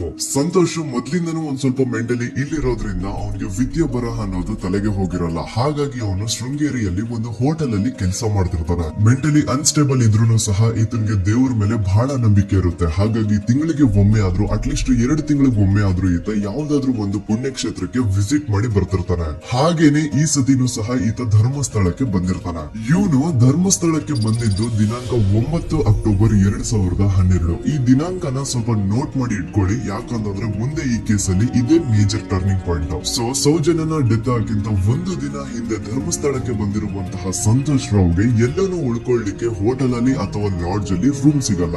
ರೀಸನ್ ಇಷ್ಟೇ, ಸಂತೋಷ್ ರಾವ್ ನೋಡ್ಲಿಕ್ಕೆ ಸ್ವಲ್ಪ ಮೆಂಟಲಿ ಅನ್ಸ್ಟೇಬಲ್ ಪರ್ಸನ್ ತರ ಇರ್ತಾನೆ. ಅವನ ಅವತಾರ, ಅವನ ವೇಷಭೂಷಣ ಅಷ್ಟು ಸರಿ ಇರಲ್ಲ. ಹಾಗಾಗಿ ಇವನ್ಗೆ ಯಾವುದೇ ಒಂದು ಹೋಟೆಲ್ ಅಲ್ಲಿ ಅಥವಾ ಲಾಡ್ಜ್ ಅಲ್ಲಿ ಎಲ್ಲಿನೂ ರೂಮ್ ಸಿಗಲ್ಲ. ಸೊ ಉಳ್ಕೊಳ್ಳೋಕೆ ಜಾಗ ಸಿಗದೆ ಇವನೇನ್ ಮಾಡ್ತಾನೆ, ಅಲ್ಲೇ ಹತ್ರದಲ್ಲಿರುವಂತಹ ಬಾಹುಬಲಿ ಬೆಟ್ಟಕ್ಕೆ ಹೋಗಿ ಅಲ್ಲಿರುವಂತಹ ಬಾಹುಬಲಿ ಸ್ಟ್ಯಾಚು ಹತ್ರನೇ ಆಶ್ರಯ ತಗೊಳ್ತಾನೆ. ಅಂಡ್ 1-2 ದಿನ ಅವನು ಅಲ್ಲೇ ಉಳ್ಕೋತಾನೆ ಕೂಡ. ಡೇ ಟೈಮ್ ಅಲ್ಲಿ ಧರ್ಮಸ್ಥಳಕ್ಕೆ ಬಂದು ಧರ್ಮಸ್ಥಳ ಶ್ರೀ ಮಂಜುನಾಥ ದೇವಸ್ಥಾನದಲ್ಲಿ ಇದ್ದು ಅಲ್ಲೇ ಪ್ರಸಾದ ಊಟ ಎಲ್ಲ ಮಾಡಿ ನಂತರ ನೈಟ್ ಆಗ್ತಿದ್ದಂಗೆ ಬಾಹುಬಲಿ ಬೆಟ್ಟಕ್ಕೆ ಹೋಗಿ ಆ ಸ್ಟ್ಯಾಚು ಹತ್ರನೇ ಮಲ್ಕೊಳ್ತಿರ್ತಾನೆ. ಸೊ ಒಂದು ದಿನ ಅಂದ್ರೆ 11 ಅಕ್ಟೋಬರ್ 2012 ಸಂಜೆ 5 ಗಂಟೆ ಹಾಗೆ ಈ ಸಂತೋಷ್ ರಾವ್ ತನ್ನ ಪಾಡಿಗೆ ತಾನು ಆ ಬೆಟ್ಟದ ಮೇಲೆ ಕೂತ್ಕೊಂಡು ಸೀನರೀಸ್ ನ ಎಂಜಾಯ್ ಮಾಡ್ತಾ ಇರಬೇಕಾದ್ರೆ ಯಾರೋ ಅದೇ ಊರಿನ 5 ಜನ ಕಿಡಿಗೇಡಿಗಳು ಬಂದು ಇವನ ಹತ್ರ ಜಗಳ ತೆಗಿತಾರ. ಈ 5 ಜನ ಯಾರು ಅಂತ ನಂತರ ಹೇಳ್ತೀನಿ. ಸೊ ಈ 5 ಜನ ಕಿಡಿಗೇಡಿಗಳು ಸಂತೋಷ್ ರಾವ್ ಹತ್ರ ಜಗಳ ತೆಗೆದು ಅವನ ಅವಾಚ್ಯ ಶಬ್ದಗಳಿಂದ ಬೈದು ಅವನ್ನ ಹೊಡೆದು, ಅಷ್ಟೇ ಸಾಲದೆ ಆ 5 ಜನ ಸಂತೋಷ್ ರಾವ್ನ ಪೊಲೀಸ್ ಸ್ಟೇಷನ್ಗೆ ಎಳ್ಕೊಂಡ್ ಬಂದು ಇವನು ನಾವು ಬಾಹುಬಲಿ ಬೆಟ್ಟಕ್ಕೆ ಅಂತ ಹೋಗಿದ್ರೆ ಅಲ್ಲಿ ನಮ್ಮ ಮೇಲೆ ಅಟ್ಯಾಕ್ ಮಾಡ್ದ, ಇವ್ನು ನೋಡ್ಲಿಕ್ಕೂ ಸಹ ಒಳ್ಳೆ ಸೈಕೋ ಕಿಲ್ಲರ್ ಇದ್ದಂಗಿದಾನೆ, ನಮ್ಗೆ ಯಾಕೋ ನಿನ್ನೆ ನಮ್ಮೂರಲ್ಲಿ ನಡೆದಿರುವಂತಹ ಘಟನೆ ಆ ಸೌಜನ್ಯನ ಮರ್ಡರ್ ಇವನೇ ಮಾಡಿದಾನೆ ಅಂತ ಡೌಟ್ ಬರ್ತಿದೆ ಅಂತ ಆ 5 ಜನ ಕಿಡಿಗೇಡಿಗಳು ಸಂತೋಷ್ ರಾವ್ನ ಪೊಲೀಸ್ ಅವ್ರ ಹತ್ರ ಹಾಕೊಡ್ತಾರ. ಅಂಡ್ ಪೊಲೀಸ್ ಅವರು ಕೂಡ ಎಂತವ್ರು ನೋಡಿ, ಯಾರೋ 5 ಜನ ಕಿಡಿಗೇಡಿಗಳು ಬಂದು ಇವನೇ ಕೊಲೆ ಮಾಡಿದಾನೆ ಅಂತ ಹೇಳಿದ ತಕ್ಷಣ ಹಿಂದೆ ಮುಂದೆ ಕ್ರಾಸ್ ಚೆಕ್ ಮಾಡದೆ ಸಂತೋಷ್ ರಾವ್ನ ಅರೆಸ್ಟ್ ಮಾಡಿ ಸೌಜನ್ಯ ಕೇಸ್ ನ ಆರೋಪಿ ಸಿಕ್ಕಿದಾನೆ ಅಂತ ಎಲ್ಲಾ ಕಡೆ ಘೋಷಣೆ ಮಾಡ್ಬಿಡ್ತಾರ. ಜನರಿಗೆ ಈ ಕಡೆ ಒಂಥರ ನೆಮ್ಮದಿ, ಓ ಬಿಡಪ್ಪ, ನಮ್ ಪೊಲೀಸ್ ಅವ್ರಿಗೆ ತಮ್ಮ ಡ್ಯೂಟಿ ಮೇಲೆ ಎಷ್ಟೊಂದು ನಿಷ್ಠೆ ಇದೆ, ಒಂದೇ ದಿನದಲ್ಲಿ ಆರೋಪಿನ ಹಿಡಿದ್ಬಿಟ್ರಲ್ಲ ಅಂತ ಪೊಲೀಸ್ ಅವ್ರ ಮೇಲೆ ಫುಲ್ ಒಂಥರ ಹೊಗಳ್ತಾ ಇರ್ತಾರೆ. ಆದ್ರೆ ಪಾಪ ಜನರಿಗೆ ಎಲ್ಲಿ ಗೊತ್ತಿತ್ತು ಈ ಕೇಸ್ ನ ರಿಯಲ್ ಆರೋಪಿ ಬೇರೆ ಯಾರೋ ಇದಾರೆ, ಪೊಲೀಸ್ ಅವರು ಈ ಕೇಸ್ ನ ಮಿಸ್ಲೀಡ್ ಮಾಡೋದಕ್ಕೆ ಸುಮ್ನೆ ಸಂತೋಷ್ ನ ಅರೆಸ್ಟ್ ಮಾಡಿದ್ದಾರೆ ಅಂತ. ಸೊ ಸಂತೋಷ್ ರಾವ್ ಒಂದು ಹುಡುಗಿಯ ರೇಪ್ ಅಂಡ್ ಮರ್ಡರ್ ಕೇಸ್ ಅಲ್ಲಿ ಅರೆಸ್ಟ್ ಆಗಿದ್ದಾನೆ ಅನ್ನೋ ವಿಷಯ ಸಂತೋಷ್ ನ ತಾಯಿಗೆ ಗೊತ್ತಾದಾಗ ಅವ್ರ ಪಾಪ ನೋವಲ್ಲಿ ಕೊರ್ಗಿ ಸಾಯ್ತಾರ. ಅಂಡ್ ಇನ್ನು ಅವ್ರ ತಂದೆ ಒಂದು ಕಡೆ ಪಾಪ ಹೆಂಡತಿನ ಕಳ್ಕೊಂಡಿರುವಂತಹ ನೋವು, ಇನ್ನೊಂದು ಕಡೆ ಮಗ ನೋಡಿದ್ರೆ ಯಾವ್ದೋ ಫಾಲ್ಸ್ ಕೇಸ್ ಅಲ್ಲಿ ಅರೆಸ್ಟ್ ಆಗಿದ್ದಾರೆ. ಈ ಕಡೆ ಕೇಸ್ ನ ಇನ್ವೆಸ್ಟಿಗೇಷನ್ ನಡೀತಾ ಇದೆ. ಅಂಡ್ ಇಲ್ಲಿ ನಾನು PSI ಯೋಗೇಶ್ ಅವ್ರ ಬಗ್ಗೆ ಅಂತೂ ಮೆನ್ಷನ್ ಮಾಡ್ಲೇಬೇಕು. ಈ ಪೊಲೀಸ್ ಆಫೀಸರು ಗೊತ್ತಿದ್ದು ಈ ತಪ್ಪನ ಮಾಡಿದ್ರು ಅಥವಾ ಗೊತ್ತಿಲ್ದೇನೆ ಈ ತಪ್ಪನ ಮಾಡಿದ್ರು ನನ್ಗಂತೂ ಗೊತ್ತಿಲ್ಲ. ಸೊ ಇವ್ರು ಏನ್ ಮಾಡ್ತಾರೆ ಅಂತಂದ್ರೆ, ಸೌಜನ್ಯನ ಬಾಡಿನ ಪೋಸ್ಟ್ ಮಾರ್ಟಮ್ ಗೆ ಕಳಿಸಿದಾಗ ಡಾಕ್ಟರ್ಸ್ ಹಂಗೋ ಹಿಂಗೋ ಮಾಡಿ ಇಂದ ಕೆಲವೊಂದು ಸ್ಪಾಮ್ ನ ಸ್ಯಾಂಪಲ್ಸ್ ಕಲೆಕ್ಟ್ ಮಾಡ್ತಾರ. ಅದನ್ನ ಅವರು PSI ಯೋಗೇಶ್ ಗೆ ಕೊಟ್ಟು ಇದನ್ನ ವಿತಿನ್ 72 ಅವರ್ಸ್ ಒಳಗಡೆ ಇನ್ನೊಂದು ಲ್ಯಾಬ್ ಗೆ ಸಬ್ಮಿಟ್ ಮಾಡಿ ಅಂತ ತುಂಬಾ ಕ್ಲಿಯರ್ ಆಗಿ ಹೇಳ್ತಾರ. ಆದ್ರೆ PSI ಯೋಗೇಶ್ ಆ ಸ್ಪಾಮ್ ಸ್ಯಾಂಪಲ್ಸ್ ನ ವಿತಿನ್ 72 ಅವರ್ಸ್ ಒಳಗಡೆ ಲ್ಯಾಬ್ ಕಳ್ಸೋದಿರ್ಲಿ, ಅದನ್ನ 12 ದಿನ ಆದ್ಮೇಲೆ ಲ್ಯಾಬ್ ಕಳಿಸ್ತಾರ. ಅಷ್ಟೊತ್ತಿಗೆ ಆಲ್ರೆಡಿ ಆ ಸ್ಪಾಮ್ ಸ್ಯಾಂಪಲ್ಸ್ ಗೆಲ್ಲ ಫಂಗಸ್ ಹಿಡಿದು ಅದು ಅನ್ಫಿಟ್ ಫಾರ್ ಟೆಸ್ಟಿಂಗ್ ಅಂತ ಬರುತ್ತೆ. ಈಗ ನೀವೇ ಹೇಳಿ, ಎಂತ ಡಂಬೆಸ್ಟ್ ಪರ್ಸನ್ ಪೊಲೀಸ್ ಆಫೀಸರ್ ಆಗಿದ್ರು ಅವನ ಹತ್ರ ಒಂದು ಮರ್ಡರ್ ಕೇಸ್ ಬಂದಾಗ ಅವನ ಹತ್ರ ಇರೋ ಮೇನ್ ಸಾಕ್ಷಿನೇ, ಮೇನ್ ಎವಿಡೆನ್ಸ್ ಆ ಹುಡುಗಿಯ ಕಲೆಕ್ಟ್ ಆಗುವಂತಹ ಸ್ಪರ್ಮ್ ಸ್ಯಾಂಪಲ್ಸ್. ಸೊ ಅದನ್ನ ಮೊದಲು ಲ್ಯಾಬ್ ಕಳಿಸಿ ಅದನ್ನ ಐಡೆಂಟಿಫೈ ಮಾಡೋದು ಪೊಲೀಸ್ ಅವರ ಫಸ್ಟ್ ಡ್ಯೂಟಿ. ಆದ್ರೆ ಇಲ್ಲಿ PSI ಯೋಗೇಶ್ ಅವರು ಇದನ್ನೇ ಮರ್ತು ಹೋದ್ರು ಅಂತ ನೋಡಿ. ಯಾವುದೇ ಒಂದು ಕೇಸ್ ಅಲ್ಲಿ ಪೊಲೀಸ್ ಅವರು ಆದಷ್ಟು ಎವಿಡೆನ್ಸ್ ನ ಕಲೆಕ್ಟ್ ಮಾಡೋದಕ್ಕೆ ಟ್ರೈ ಮಾಡ್ತಾರ. ಆದ್ರೆ ಈ ಒಂದು ಕೇಸ್ ಅಲ್ಲಿ ಮಾತ್ರ ಪೊಲೀಸ್ ಅವರು ಎವಿಡೆನ್ಸ್ ನ ಕಲೆಕ್ಟ್ ಮಾಡೋ ಬದಲಾಗಿ ಎವಿಡೆನ್ಸ್ ನ ಡಿಸ್ಟ್ರಾಯ್ ಮಾಡೋದ್ರಲ್ಲಿ ಮುಂದೆ ಇದ್ರು. ಅಷ್ಟೇ ಅಲ್ಲದೆ ಈ ಪೊಲೀಸ್ ಆಫೀಸರ್ ಸೇರ್ಕೊಂಡು ಸಂತೋಷ್ ರಾವ್ಗೆ ಸೆಲ್ ಅಲ್ಲಿ ಎಂತ ಟಾರ್ಚರ್, ಎಂತ ಹಿಂಸೆ ಕೊಡ್ತಾರೆ ಅಂದ್ರೆ ನೆನ್ಸ್ಕೊಂಡ್ರೆ ಮೈ ಜುಮ್ ಅನ್ನೋತ. ಹೊಡಿಯೋದು, ಕೆಟ್ಟದಾಗ ಬೈಯೋದು ಇದೆಲ್ಲ common. Most brutal part is Santosh ರಾವ್ನ ಪ್ಯಾಂಟ್ ಬಿಚ್ಚಿ ಅವನ ಪ್ರೈವೇಟ್ ಪಾರ್ಟ್ ಮೇಲೆ ಬಿಸಿ ಬಿಸಿ ಕುದೀತಾ ಇರುವಂತಹ ನೀರ್ ಚೆಲ್ತಾರ. ಈ ಕ್ರೈಮ್ ನೀನೇ ಮಾಡಿದ್ಯಾ ಅಂತ ಒಪ್ಕೋ, ಇಲ್ಲ ಅಂತಂದ್ರೆ ನಿನ್ನ ಸೆಲ್ ಒಳಗಡೆನೆ ಸಾಯಿಸ್ಬಿಡ್ತೀವಿ, ನಿನ್ನ ತಂದೆ ತಾಯಿ ಎಲ್ರು ಸಾಯಿಸ್ಬಿಡ್ತೀವಿ ಅಂತ ಬ್ಲಾಕ್ ಮೇಲ್ ಮಾಡ್ತಾರ. ನೋಡಿ, ಸಂತೋಷ್ ರಾವ್ ಜಾಗದಲ್ಲಿ ನನ್ನಂತ ನಿಮ್ಮಂತ ನಾರ್ಮಲ್ ಪರ್ಸನ್ ಯಾರಾದ್ರೂ ಇದ್ದಿದ್ರೆ ಪೊಲೀಸ್ ಅವರು ಕೊಡ್ತಿರುವಂತಹ ಹಿಂಸೆನ ತಡ್ಕೊಳಕ್ಕಾಗದೆ ಆ ಕ್ರೈಮ್ ಮಾಡಿಲ್ಲ ಅಂದ್ರೂ ಮಾಡಿದೀನಿ ಅಂತ ಒಪ್ಕೊಬಿಡ್ತಾ ಇದ್ವಿ. ಆದ್ರೆ ಸಂತೋಷ್ ರಾವ್ ಮೆಂಟಲಿ ಇಲ್ಲಿರೋದೇ ಅವ್ನಿಗೆ ಅಡ್ವಾಂಟೇಜ್ ಆಗೋಯ್ತು. ಪೊಲೀಸ್ಗಳು ಸಂತೋಷ್ ರಾವ್ಗೆ ಎಷ್ಟೇ ಹೊಡೆದ್ರು, ಎಷ್ಟೇ ಬೈದ್ರು, ಎಷ್ಟೇ ಬ್ಲಾಕ್ ಮೇಲ್ ಮಾಡಿದ್ರು ಸಂತೋಷ್ ರಾವ್ ಬಾಯಲ್ಲಿ ನಾನ್ ಈ ಕ್ರೈಮ್ ನ ಮಾಡಿಲ್ಲ ಅಂತಾನೆ ಬರುತ್ತೆ ಹೊರತು ಆ ಕ್ರೈಮ್ ನ ಅವನು ಒಪ್ಕೊಳ್ಳೋದೇ ಇಲ್ಲ. ದೆನ್ ಕೋರ್ಟ್ ಟ್ರಯಲ್ಸ್ ಸ್ಟಾರ್ಟ್ ಆಗುತ್ತೆ. ಈ ಕ್ರೈಮ್ ನ ಸಂತೋಷೇ ಮಾಡಿದಾನೆ ಅಂತ ಸೌಜನ್ಯ ಕಡೆಯ ಲಾಯರ್ ವಾದ ಮಾಡ್ತಾನೆ. ಅದಕ್ಕೆ ಆಪೋಸಿಟ್ ಆಗಿ ಸಂತೋಷ್ ರಾವ್ ಕಡೆಯಿಂದ ಒಬ್ರು ಲಾಯರ್ ಇಲ್ಲ, ಸಂತೋಷ್ ರಾವ್ ಈ ಕ್ರೈಮ್ ನ ಮಾಡ್ಲಿಕ್ಕೆ ಸಾಧ್ಯನೇ ಇಲ್ಲ ಅಂತ ವಾದ ಮಾಡ್ತಿರ್ತಾರ. ಅಂಡ್ ಕೋರ್ಟ್ ಇಂದ ಆಚೆಗಡೆ ಸಂತೋಷ್ ರಾವ್ ನ ಅಗೇನ್ಸ್ಟ್ ಸ್ಟೂಡೆಂಟ್ಸ್ ಪ್ರೊಟೆಸ್ಟ್ ನಡೆಯುತ್ತೆ, ಪಬ್ಲಿಕ್ ಪ್ರೊಟೆಸ್ಟ್ ನಡೆಯುತ್ತೆ. ಅರೆಸ್ಟ್ ಆಗಿರುವಂತಹ ಸಂತೋಷ್ ರಾವ್ಗೆ ಗಲ್ಲಿಗೇರಿಸ್ರಿ ಅಂತ ಅವ್ರು ಡಿಮ್ಯಾಂಡ್ ಮಾಡ್ತಿರ್ತಾರ. ಸೊ ಹೀಗೆ ಒಂದು 2-3 ವರ್ಷ ಕಳೆದು ಹೋಗುತ್ತಾ ನಂತರ ಒಂದು ಕೋರ್ಟ್ ಟ್ರಯಲ್ ಅಲ್ಲಿ ಸಂತೋಷ್ ರಾವ್ ಪರವಾಗಿ ಹೋರಾಡ್ತಿದ್ದಂತಹ ಲಾಯರ್ ಯಾಕೆ ಈ ಕೇಸ್ ಅಲ್ಲಿ ಸಂತೋಷ್ ಆರೋಪಿ ಅಲ್ಲ ಅಂತ ಪ್ರೂವ್ ಮಾಡ್ಲಿಕ್ಕೆ ಕೆಲವೊಂದು ಪಾಯಿಂಟ್ಸ್ ನ ಮುಂದೆ ಇಡ್ತಾರ. ಅದೇನಂತಂದ್ರೆ ಮೊದಲನೇದಾಗಿ ಸಂತೋಷ್ ರಾವ್ ಈ ಕ್ರೈಮ್ ನ ಮಾಡಿದಾನೆ ಅಂತ ಒಬ್ರು ಒಂದೊಂದು ಐ ವಿಟ್ನೆಸ್ ಇರಲ್ಲ. ಇನ್ನೊಂದೇನು ಅಂತಂದ್ರೆ ಯಾವೊಂದು ಕಂಡೀಷನ್ ಅಲ್ಲಿ, ಯಾವೊಂದು ಬ್ರೂಟಲ್ ಕಂಡೀಷನ್ ಅಲ್ಲಿ ಸೌಜನ್ಯನ ಬಾಡಿ ಸಿಕ್ಕಿತ್ತೋ ಅದನ್ನ ಗಮನದಲ್ಲಿಟ್ಕೊಂಡು ಸ್ವಲ್ಪ ಪ್ರಾಕ್ಟಿಕಲ್ ಆಗಿ ಥಿಂಕ್ ಮಾಡಿದ್ರೆ ಆ ಒಂದು ಭೀಕರ ಕ್ರೈಮ್ ನ ಒಬ್ನೇ ಮಾಡ್ಲಿಕ್ಕೆ ಸಾಧ್ಯನೇ ಇಲ್ಲ. ಇನ್ನೊಂದು ಪಾಯಿಂಟ್ ಏನು ಅಂತಂದ್ರೆ ಸೌಜನ್ಯನ ಇಂದ ಪೊಲೀಸ್ ಅವ್ರಿಗೆ ಯಾವುದೇ ಸ್ಪರ್ಮ್ ಸ್ಯಾಂಪಲ್ ಸಿಗ್ಬಾರ್ದು ಅಂತ 6 ಇಂಚು ಅಷ್ಟು ಮಣ್ಣು ಹಾಕಿರ್ತಾರ. ಸೊ ಈಗ ನೀವೇ ಹೇಳಿ, ಮೆಂಟಲಿ ಇಲ್ಲಿರುವಂತಹ ಪರ್ಸನ್ ಗೆ ಇಷ್ಟೊಂದು ಬುದ್ಧಿವಂತಿಕೆ ಇರುತ್ತಾ ಅನ್ಕೊಳ್ಳಿ. ಅಷ್ಟೊಂದು ಬುದ್ಧಿವಂತಿಕೆ ಅವ್ನಿಗಿದ್ರೂನು ಆ ಕ್ರೈಮ್ ಮಾಡಾದ್ಮೇಲೆ ಅವನ ಊರಿಂದ ಓಡ್ ಹೋಗ್ಬೋದಾಗಿತ್ತು. ಆದ್ರೆ ಮತ್ತ್ಯಾಕೆ ಅವನು ಅದೇ ಊರಲ್ಲೇ ಇರ್ತಾನೆ. ಅಂಡ್ ಸೌಜನ್ಯ ಕೊನೆಯದಾಗಿ ಪ್ರಕೃತಿ ಹಾಸ್ಪಿಟಲ್ ಮುಂದ್ಗಡೆಯಿಂದ ನಡ್ಕೊಂಡು ಹೋಗ್ತಾ ಇರ್ಬೇಕಾದ್ರೆ ಆ ಪ್ರಕೃತಿ ಹಾಸ್ಪಿಟಲ್ ನ ಸೆಕ್ಯೂರಿಟಿ ಗಾರ್ಡ್ ನೋಡ್ತಾನೆ. ಅಂಡ್ ಪ್ರಕೃತಿ ಹಾಸ್ಪಿಟಲ್ ನ ಆಚೆಗಡೆ CCTV ಕ್ಯಾಮರಾನು ಇರುತ್ತೆ. ಸಡನ್ಲಿ ಆ CCTV ಫುಟೇಜ್ ಕೂಡ ಕಾಣೆ ಆಗ್ಬಿಡುತ್ತಾ. ಇನ್ನೊಂದೇನು ಅಂತಂದ್ರೆ ಸೌಜನ್ಯ ಮರ್ಡರ್ ಆಗಿದ್ದು ನೆಕ್ಸ್ಟ್ ದಿನನೇ ಪೊಲೀಸ್ ಅವರು ಆರೋಪಿನ ಹಿಡಿದ್ರು. ಸೊ ಹಾಗಿದ್ದಾಗ ಆ ಕಲೆಕ್ಟ್ ಮಾಡಿರುವಂತಹ ಸ್ಪರ್ಮ್ ಸ್ಯಾಂಪಲ್ಸ್ ನ ಲ್ಯಾಬ್ ಗೆ ಕಳಿಸಿ ಇವನೇ ಆರೋಪಿ ಅಂತ ಕನ್ಫರ್ಮ್ ಮಾಡೋ ಬದಲಾಗಿ ಯಾಕೆ ಪೊಲೀಸ್ ಅವರು ಆ ಸ್ಪರ್ಮ್ ಸ್ಯಾಂಪಲ್ಸ್ ನ ತಮ್ಮ ಹತ್ರನೇ ಇಟ್ಕೊಂಡು 12 ದಿನವರೆಗೂ ಅದಕ್ಕೆ ಫಂಗಸ್ ಹಿಡಿಯೋವರೆಗೂ ಕಾದು ಆಮೇಲೆ ಅದನ್ನ ಲ್ಯಾಬ್ ಕಳಿಸಿದ್ರು. ಅಂಡ್ ಮೇನ್ ಇಂಪಾರ್ಟೆಂಟ್ ಆಗಿ ಸಂತೋಷ್ ರಾವ್ಗೆ ಒಂದು ಗುಪ್ತ ರೋಗ ಇರುತ್ತೆ, ಅದೇ ಫಿಮೋಸಿಸ್ ಅಂತ. ಈ ಕಾಯಿಲೆ ಏನು ಅಂತ ನಾನು ಈ ವಿಡಿಯೋದಲ್ಲಿ ಡೀಟೇಲ್ಡ್ ಆಗಿ ಎಕ್ಸ್ಪ್ಲೇನ್ ಮಾಡ್ಲಿಕ್ಕೆ ಆಗಲ್ಲ. ಜಸ್ಟ್ ತಿಳ್ಕೊಳ್ಳಿ, ಈ ಒಂದು ಕಾಯಿಲೆ ಇರೋರು ಇಂಟಿಮಸಿ ಮಾಡ್ಲಿಕ್ಕೆ ಆಗಲ್ಲ. ಇನ್ ಕೇಸ್ ಮಾಡಿದ್ರು ಅವರು ಸುಖ ಅಲ್ಲ ನರಕ ಕಾಣ್ತಾರ. ಸೊ ಇಷ್ಟೆಲ್ಲ ವ್ಯಾಲಿಡ್ ಪಾಯಿಂಟ್ಸ್, ಇಷ್ಟೆಲ್ಲ ಫ್ಯಾಕ್ಟ್ಸ್ ಕಣ್ ಮುಂದೆ ಇರ್ಬೇಕಾದ್ರೆ ಸ್ಟಿಲ್ ಪೊಲೀಸ್ ಅವರು ಯಾಕೆ ಈ ಕ್ರೈಮ್ ನ ಸಂತೋಷ್ ರಾವೇ ಮಾಡಿದಾನೆ ಅಂತ ಇವನ್ ಹಿಂದೆ ಬಿದ್ದಿದಾರ. ಯಾಕೆ ಅವರು ಈ ಕ್ರೈಮ್ ಇವನ್ ಬಿಟ್ರೆ ಬೇರೆ ಯಾರಾದ್ರೂ ಮಾಡಿರ್ಬೋದಲ್ಲ ಅಂತ ಆ ಆಂಗಲ್ ಅಲ್ಲಿ ಇನ್ವೆಸ್ಟಿಗೇಷನ್ ಮಾಡ್ತಿಲ್ವಲ್ಲ ಅಂತ ಪೊಲೀಸ್ ಅವರ ಇನ್ವೆಸ್ಟಿಗೇಷನ್ ಮೇಲೆ ಈಗ ಕ್ವಶನ್ ಬರುತ್ತೆ. So after hearing all of this ಎಲ್ಲರಿಗೂ ಈಗ ಪೊಲೀಸ್ ಅವರ ಇನ್ವೆಸ್ಟಿಗೇಷನ್ ಮೇಲೆ ಡೌಟ್ ಬರುತ್ತೆ. ಅಂಡ್ ಈವನ್ ಸೌಜನ್ಯ ಅವ್ರ ಮನೆಯವರು ಕೂಡ ನಿಜವಾದ ಆರೋಪಿ ಸಂತೋಷ್ ಅಲ್ಲ ಅಂತ ತಮ್ಮ ಅಭಿಪ್ರಾಯನ ವ್ಯಕ್ತಪಡಿಸ್ತಾರ. ಆಗ ಅಲ್ಲಿವರೆಗೂ ಸಂತೋಷ್ ರಾವ್ನ ಗಲ್ಲಿಗೇರಿಸಿ ಅಂತ ಏನು student protest and public protest ಎಲ್ಲ ನಡೀತಾ ಇತ್ತು, ಈಗ ಅದೆಲ್ಲ ನಿಂತ್ ಹೋಗಿ ಎಲ್ಲಾ ಹೆಡ್ ರೇಡ್ ಪೊಲೀಸ್ ಅವ್ರ ಕಡೆಗೆ ಹೋಗುತ್ತಾ. ಪೊಲೀಸ್ ಅವರು ಈ ಕೇಸ್ ಅಲ್ಲಿ ಕರಪ್ಟ್ ಆಗಿದ್ದಾರೆ, ಪೊಲೀಸ್ ಅವರೇ ಸತ್ಯ ಮುಚ್ಚಿಡ್ಲಿಕ್ಕೆ ಟ್ರೈ ಮಾಡ್ತಿದ್ದಾರೆ. ಹಾಗಾಗಿ ಈ ಕೇಸ್ ನ ಇನ್ಮುಂದೆ ಪೊಲೀಸ್ ಅವರಲ್ದೆ ಸಿಬಿಐ ಅವರು ಇನ್ವೆಸ್ಟಿಗೇಷನ್ ಮಾಡ್ಬೇಕು, ಈ ಕೇಸ್ ನ ಸಿಬಿಐ ಒಪ್ಸಿ ಅಂತ ಅಗೇನ್ ಪ್ರೊಟೆಸ್ಟ್ ಗಳು ಸ್ಟಾರ್ಟ್ ಆಗ್ತವೆ. ಸೊ ಧರ್ಮಸ್ಥಳದಲ್ಲಿ ಇಷ್ಟೊಂದು ಹೋರಾಟಗಳಾಗ್ತಿದಾವೆ, ಒಬ್ಳು ಹುಡುಗಿ ಜೊತೆ ಇಷ್ಟೊಂದು ಅನ್ಯಾಯ ಆಗಿದೆ, ಆದ್ರೂ ಸಹ ಧರ್ಮಾಧಿಕಾರಿ ಏನು ಮಾತಾಡ್ತಿಲ್ವಲ್ಲ ಈ ಹುಡುಗಿ ಬಗ್ಗೆ ಅಂತ ಜನರು ಪ್ರಶ್ನೆ ಮಾಡಿದಾಗ ಆಗ ಧರ್ಮಾಧಿಕಾರಿನ ಜನರು ಮುಂದೆ ಬಂದ್ಬಿಟ್ಟು ಈ ಕೇಸ್ ನ ಸಿಬಿಐ ಒಪ್ಸಿ ಅಂತ ಹೋರಾಟ ಮಾಡ್ತಾರ. ನಂತರ ಈ ಒಂದು ಕೇಸು ಪೊಲೀಸ್ ಅವರಿಂದ ಸಿಬಿಐ ಕೈಗೆ ಹೋಗುತ್ತೆ. ಸಿಬಿಐ ಕೈಗೆ ಹೋಗಿದ ತಕ್ಷಣ ಇಲ್ಲೇನು ಸತ್ಯ ಹೊರಗ್ ಬಂದಿಲ್ಲ. ಆ ಸಿಬಿಐ ಅವರು 3-4 ವರ್ಷ ಟೈಮ್ ತಗೊಂಡು ಮತ್ತೆ ಈ ಒಂದು ಕೇಸ್ ನ ಇನ್ವೆಸ್ಟಿಗೇಷನ್ ಮಾಡ್ತಾರ. ಆದ್ರೆ ಅಲ್ಲೇನು ಇನ್ವೆಸ್ಟಿಗೇಷನ್ ಮಾಡ್ಲಿಕ್ಕೆ ಉಳಿದೇ ಇರಲ್ಲ. ಆ ಪೊಲೀಸ್ ಅವರು ಅವ್ರ ಕೈಯಲ್ಲಿ ಈ ಕೇಸ್ ಇದ್ದಷ್ಟು ದಿನ ಎಷ್ಟಾಗುತ್ತೋ ಅಷ್ಟು ಎವಿಡೆನ್ಸ್ ನ ಡಿಸ್ಟ್ರಾಯ್ ಮಾಡ್ಬಿಟ್ಟಿರ್ತಾರ. ಸೊ ಹಾಗಾಗಿ ಅಲ್ಲಿ ಸಿಬಿಐ ಅವ್ರಿಗೆ ಇನ್ವೆಸ್ಟಿಗೇಷನ್ ಮಾಡ್ಲಿಕ್ಕೆ ಏನ್ ಉಳಿದೇ ಇರಲ್ಲ.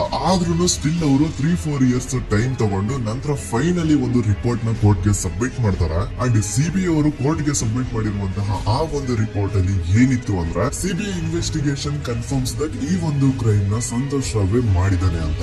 ಆದ್ರೆ ಐರಾನಿ ಈಸ್ ಇದೇ ಒಂದು ರಿಪೋರ್ಟ್ ಅಲ್ಲಿ ಇವ್ರು ಏನ್ ಹೇಳ್ತಾರೆ ಅಂದ್ರೆ ಅವ್ರಿಗೆ ಯಾವುದೇ ತರ ಎವಿಡೆನ್ಸ್ ಸಿಕ್ಕಿಲ್ಲ ಅಂತ. ಯಾಕಂದ್ರೆ ಈ ಸೌಜನ್ಯ ಕೇಸ್ ಪೊಲೀಸ್ ಅವ್ರ ಕೈಯಲ್ಲಿ ಇದ್ದಾಗ ಪೊಲೀಸ್ ಅವರು ತಮ್ಮ ನಿರ್ಲಕ್ಷ್ಯದಿಂದ ಎಲ್ಲಾ ಎವಿಡೆನ್ಸ್ ನ ಕಳ್ಕೊಂಡ್ಬಿಟ್ಟಿರ್ತಾರ. ಅಂತದ್ರಲ್ಲಿ ಯಾವ ಒಂದು ಆಧಾರದ ಮೇಲೆ ಇವರು ಸಂತೋಷ್ ರಾವ್ ಈ ಕ್ರೈಮ್ ನ ಮಾಡಿದ್ದಾರೆ ಅಂತ ಕ್ವಶನ್ ಮಾಡಿದಾಗ ಸಿಬಿಐ ಅವ್ರ ಕಡೆಯಿಂದ ನೋ ಆನ್ಸರ್. ನೋಡಿ, ಮೊದ್ಲು ಈ ಒಂದು ಕೇಸ್ ನ ಪೊಲೀಸ್ ಅವರು ಇನ್ವೆಸ್ಟಿಗೇಷನ್ ಮಾಡಿ ನಂತರ ಈ ಒಂದು ಕೇಸ್ ಸಿಬಿಐ ಅವ್ರ ಕೈಗೆ ಹೋಗಿ ಅವರು 3-4 ವರ್ಷ ಟೈಮ್ ತಗೊಂಡು ಇನ್ವೆಸ್ಟಿಗೇಷನ್ ಮಾಡಿ ದೆನ್ ಫೈನಲ್ ರಿಪೋರ್ಟ್ ನ ಕೋರ್ಟ್ ಗೆ ಸಬ್ಮಿಟ್ ಮಾಡೋಷ್ಟರಲ್ಲಿ ಸುಮಾರು 5-6 ವರ್ಷ ಕಳೆದು ಹೋಗಿರುತ್ತೆ. ಅಂಡ್ ಸ್ಟಿಲ್ ಈ ಒಂದು ಕೇಸ್ ಅಲ್ಲಿ ಏನೂ ಕನ್ಕ್ಲೂಷನ್ ಸಿಕ್ಕಿರಲ್ಲ.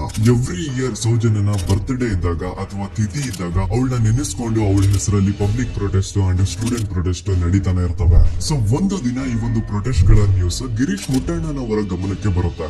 ಯಾರು ಈ ಗಿರೀಶ್ ಮುಟ್ಟಣ್ಣನವರು ಅಂದ್ರೆ ಇವರು very honest X police man. ನೀವು ನಂಬಲ್ಲ, ಇವ್ರು ಪೊಲೀಸ್ ಆಫೀಸರ್ ಇದ್ದಾಗ ಪಬ್ಲಿಕ್ ಅಲ್ಲಿ ಒಬ್ಬ MLA ಹೊಡೆದಿರ್ತಾರ. ಅಷ್ಟೇ ಅಲ್ಲ, ಪೊಲೀಸ್ ಡಿಪಾರ್ಟ್ಮೆಂಟ್ ಅಲ್ಲಿ ಕರಪ್ಷನ್ ಇದೆ, ಕರಪ್ಷನ್ ಇದ್ದಿದ್ ಕಡೆ ನಾನ್ ಇರಲ್ಲ ಅಂತ ಹೇಳ್ಬಿಟ್ಟು ತಮ್ಮ ಪೊಲೀಸ್ ಡ್ಯೂಟಿನ ಬಿಟ್ಬಿಟ್ಟು ಈಗ ಸಮಾಜದಲ್ಲಿ ಏನೇ ಅನ್ಯಾಯ ಆಗಿದ್ರು ಅದ್ರ ಅಗೇನ್ಸ್ಟ್ ವಾಯ್ಸ್ ರೈಸ್ ಮಾಡ್ತಿದಾರೆ. ಸೊ ಈ ಗಿರೀಶ್ ಮುಟ್ಟಣ್ಣನವರಿಗೆ ಸೌಜನ್ಯ ಕೇಸ್ ಬಗ್ಗೆ ಗೊತ್ತಾದಾಗ ಅವ್ರಿಗೆ ಈ ಕೇಸು ತುಂಬಾನೇ ಕಾಡುತ್ತೆ.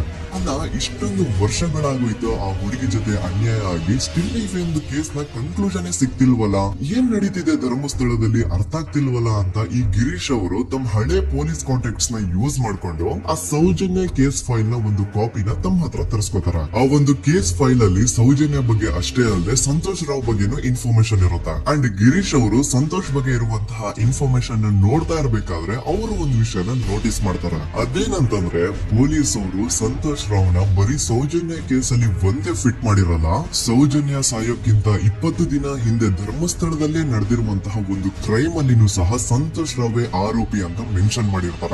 ಸೊ ಸೌಜನ್ಯ ಕೇಸ್ ಬಿಟ್ಟು ಆ ಇನ್ನೊಂದು ಕೇಸ್ ಯಾವುದು, ಅದಕ್ಕೂ ಸಂತೋಷ್ಗೂ ಏನ್ ಸಂಬಂಧ, ಅದ್ರಲ್ಲಿ ಯಾಕೆ ಸಂತೋಷ್ನ ಪೊಲೀಸ್ ಅವರು ಫಿಟ್ ಮಾಡಿದ್ರು ಅಂತ ಪ್ರತಿಯೊಂದು ಹೇಳ್ತೀನಿ. ಆದ್ರೆ ನಾನಿಲ್ಲಿ ಯಾರ್ದನ್ನು ರಿಯಲ್ ನೇಮ್ಸ್ ನ ಬಳಸಲ್ಲ. ಯಾಕಂದ್ರೆ ಮುಂದೆ ಕೇಸಲ್ಲಿ ತುಂಬಾ ದೊಡ್ಡ ಪವರ್ಫುಲ್ ವ್ಯಕ್ತಿಗಳ ಹೆಸರುಗಳು ಬರ್ತವೆ. ಅಂಡ್ ನನ್ ವಿಡಿಯೋ ಯೂಟ್ಯೂಬ್ ಇಂದ ಡಿಲೀಟ್ ಆಗೋದು ನನ್ಗೆ ಇಷ್ಟ ಇಲ್ಲ. ಹಾಗಾಗಿ ನಾನಿಲ್ಲಿ ಯಾರ್ದನ್ನು ರಿಯಲ್ ನೇಮ್ಸ್ ನ ಬಳಸ್ತಿಲ್ಲ. ಬಟ್ ಯಾರ ಬಗ್ಗೆ ಹೇಳ್ತಿದ್ದೀನಿ ಅಂತ ಒಂದ್ ಸ್ವಲ್ಪ ನೀವೇ ಅರ್ಥ ಮಾಡ್ಕೊಳ್ಳಿ.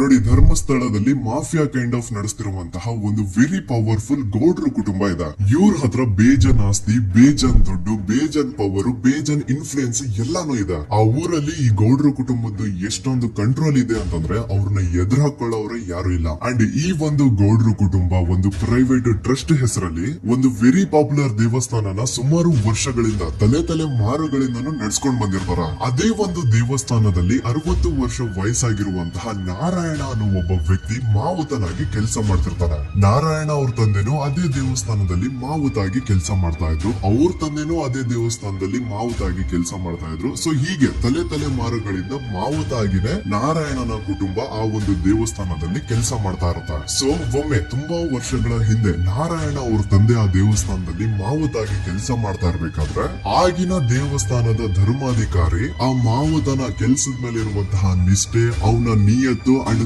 ತಲೆಮಾರುಗಳಿಂದ ಅವರು ದೇವಸ್ಥಾನಕ್ಕೆ ಸಲ್ಲಿಸ್ತಿರುವಂತಹ ಸೇವೆನ ಮೆಚ್ಚಿ ಆ ಧರ್ಮಾಧಿಕಾರಿ ಆ ನಾರಾಯಣ ಅವ್ರ ತಂದೆ ಆ ಮಾವತನಿಗೆ ಒಂದು ಜಮೀನ್ ಕೊಡ್ತಾರೆ ಆಸ್ ಎ ಗಿಫ್ಟ್ ಆಗಿ. ಸೊ ಈಗ ಫ್ಲಾಶ್ ಬ್ಯಾಕ್ ಇಂದ ಒಂದ್ ಸ್ವಲ್ಪ ಮುಂದೆ ಬರುವ 2010-11ರಲ್ಲಿ ಯಾವೊಂದು ಜಮೀನ್ ಆಗಿನ ಧರ್ಮಾಧಿಕಾರಿ ನಾರಾಯಣ ಅವ್ರ ತಂದೆಗೆ ಆಸ್ ಎ ಗಿಫ್ಟ್ ಆಗಿ ಕೊಟ್ಟಿದ್ರು, ಈಗ ನಾರಾಯಣ ಅವ್ರ ತಂದೆ ಸತ್ತು ಹೋಗಿ ಆ ಒಂದು ಜಮೀನು ನಾರಾಯಣ ಹೆಸರಿಗೆ ಆಗಿರುತ್ತೆ. ಅಂಡ್ ಆಗಷ್ಟೇ ಗೊತ್ತಾಗುತ್ತೆ ಆ ಜಮೀನ್ ವೆರಿ ಆಪೋಸಿಟ್ ಒಂದು ದೊಡ್ಡ ಹೈವೇ ಬರ್ತಿದೆ ಅಂಡ್ ಅದರಿಂದ ಜಮೀನ್ ರೇಟು 10 ಪಟ್ಟು ಜಾಸ್ತಿ ಆಗುತ್ತೆ ಅಂತ. ಸೊ ಈ ವಿಷಯ ಗೊತ್ತಾಗಿ ನೋಡಿ ದಾನ ಮಾಡದಂತಹ ಧರ್ಮಾಧಿಕಾರಿ ಅಂತೂ ಸತ್ ಹೋದ್ರು, ಆದ್ರೆ ಅವ್ರ ಮುಂದಿನ ಪೀಳಿಗೆ ಅವ್ರಿಗೆ ಈ ಜಮೀನ್ ಮೇಲೆ ಕಣ್ಬಿದ್ದು ನಾರಾಯಣ ಅವ್ರ ಹತ್ರ ಆ ಜಾಗನ ವಾಪಸ್ ಕೇಳ್ತಾರ. ಆದ್ರೆ ನಾರಾಯಣ ಕೊಡಲ್ಲ. ಇಲ್ಲ ನಾನ್ ಯಾಕೆ ಕೊಡ್ಲಿ, ನಮ್ ತಂದೆಯಿಂದ ಸಿಕ್ಕಿರುವಂತಹ ಜಮೀನ್ ಇದು, ನಮ್ ತಂದೆಯ ಕೊನೆ ಗುರುತು ಇದು ನನ್ನ ಹತ್ರ ಇರೋದು, ಸೊ ಇದನ್ನ ನಾನು ಯಾವುದೇ ಕಾರಣಕ್ಕೂ ಬಿಟ್ಕೊಡಲ್ಲ ಅಂತ ಆ ಗೌಡ್ರು ಕುಟುಂಬನ ನಾರಾಯಣ ಎದುರು ಹಾಕೋತಾರ. ಆಗ ಗೌಡ್ರು ಕುಟುಂಬದವ್ರಿಗೆ ಕೋಪ ಬಂದು ಅವ್ರೇನ್ ಮಾಡ್ತಾರೆ ಅಂದ್ರೆ ನಾರಾಯಣ ಮನೆಗೆ ನೀರಿನ ಸಪ್ಲೈ ಇರುತ್ತಲ್ವಾ ಅದನ್ನ ಬಂದ್ ಮಾಡ್ತಾರ,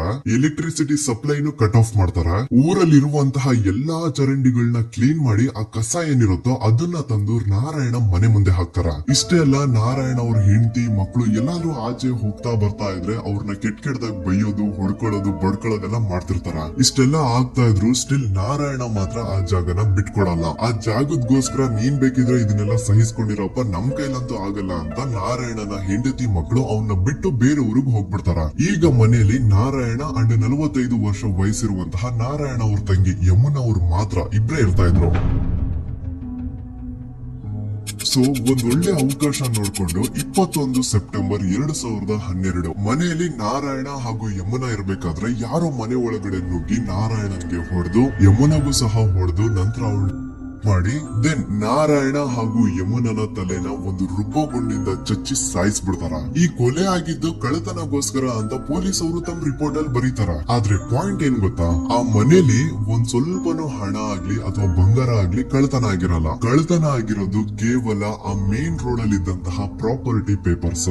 ಎಂತ ಕೋಇನ್ಸಿಡೆನ್ಸ್ ನೋಡಿ, ಯಾವ ಒಂದು ಜಮೀನಿನ ಪತ್ರ ನಾರಾಯಣ ಮನೆಯಿಂದ ಕಳ್ಳತನ ಆಗಿದ್ವೋ ಅದೇ ಒಂದು ಜಮೀನಲ್ಲಿ 10 ವರ್ಷ ಆದ ನಂತರ ಒಂದು ದೊಡ್ಡ ಹೋಟೆಲ್ ಸ್ಥಾಪನೆ ಆಗುತ್ತೆ ಅಂಡ್ ಆ ಹೋಟೆಲ್ ನ ಇನಾಗ್ರೇಷನ್ ಗೆ ಚಿಕ್ಕ ಗೌಡ್ರು ಬರ್ತಾರ. ಸೊ ಈಗೇನು ನಾರಾಯಣ ಹಾಗೂ ಯಮುನನ ಕೊಲೆ ಆಗಿದ್ಯೋ ಇದಾಗಿದ್ದು 20 ದಿನ ಆದ್ಮೇಲೆ ಸೌಜನ್ಯ ಜೊತೆ ಅಂತ ನಿರ್ದಯ ಘಟನೆ ಆಗಿದ್ದು. ಸೊ ಪೊಲೀಸ್ ಅವರು ಸೌಜನ್ಯ ಕೇಸಲ್ಲಿ ಸಂತೋಷ್ ರಾವ್ನ ಫಿಟ್ ಮಾಡೋದಲ್ದೆ ಈ ಒಂದು ನಾರಾಯಣ ಹಾಗೂ ಯಮುನಾ ಕೇಸಲ್ಲೂ ಸಹ ಸಂತೋಷ್ ರಾವ್ನೆ ಫಿಟ್ ಮಾಡಿರ್ತಾರ. ಇಲ್ಲಿ ಡೇಟ್ಸ್ ನ ಸ್ವಲ್ಪ ನೆನ್ಪಿಟ್ಕೊಳ್ಳಿ. ನಾರಾಯಣ ಹಾಗೂ ಯಮುನನ ಕೊಲೆ ಆಗಿದ್ದು 21 ಸೆಪ್ಟೆಂಬರ್ 2012 ಅಂಡ್ ಸಂತೋಷ್ ರಾವ್ ಧರ್ಮಸ್ಥಳ ಬಂದಿದ್ದು 9 ಅಕ್ಟೋಬರ್ 2012, 20 ದಿನ ಆದ್ಮೇಲೆ. ಸೊ ನಾರಾಯಣ ಹಾಗೂ ಯಮುನನ ಕೊಲೆ ಆದಾಗ ಊರಲ್ಲೇ ಇಲ್ಲದೆ ಎಲ್ಲೋ ಶೃಂಗೇರಿಯಲ್ಲಿ ಯಾವುದೋ ಒಂದು ಹೋಟೆಲ್ ಅಲ್ಲಿ ಕೆಲಸ ಮಾಡ್ತಿದ್ದಂತಹ ಸಂತೋಷ್ ರಾವ್ ಹೇಗೆ ಈ ಒಂದು ಕೇಸಲ್ಲಿ ಆರೋಪಿ ಆಗ್ತಾನೆ? ಸೊ ಇದೇ ಒಂದು ಪಾಯಿಂಟ್ ನ ನೋಟಿಸ್ ಮಾಡಿ ಗಿರೀಶ್ ಮುಟ್ಟಣ್ಣನವರು ಧರ್ಮಸ್ಥಳಕ್ಕೆ ಬಂದು ಸಂತೋಷ್ ನ ಲಾಯರ್ ಜೊತೆ ಡಿಸ್ಕಸ್ ಮಾಡ್ತಾರ.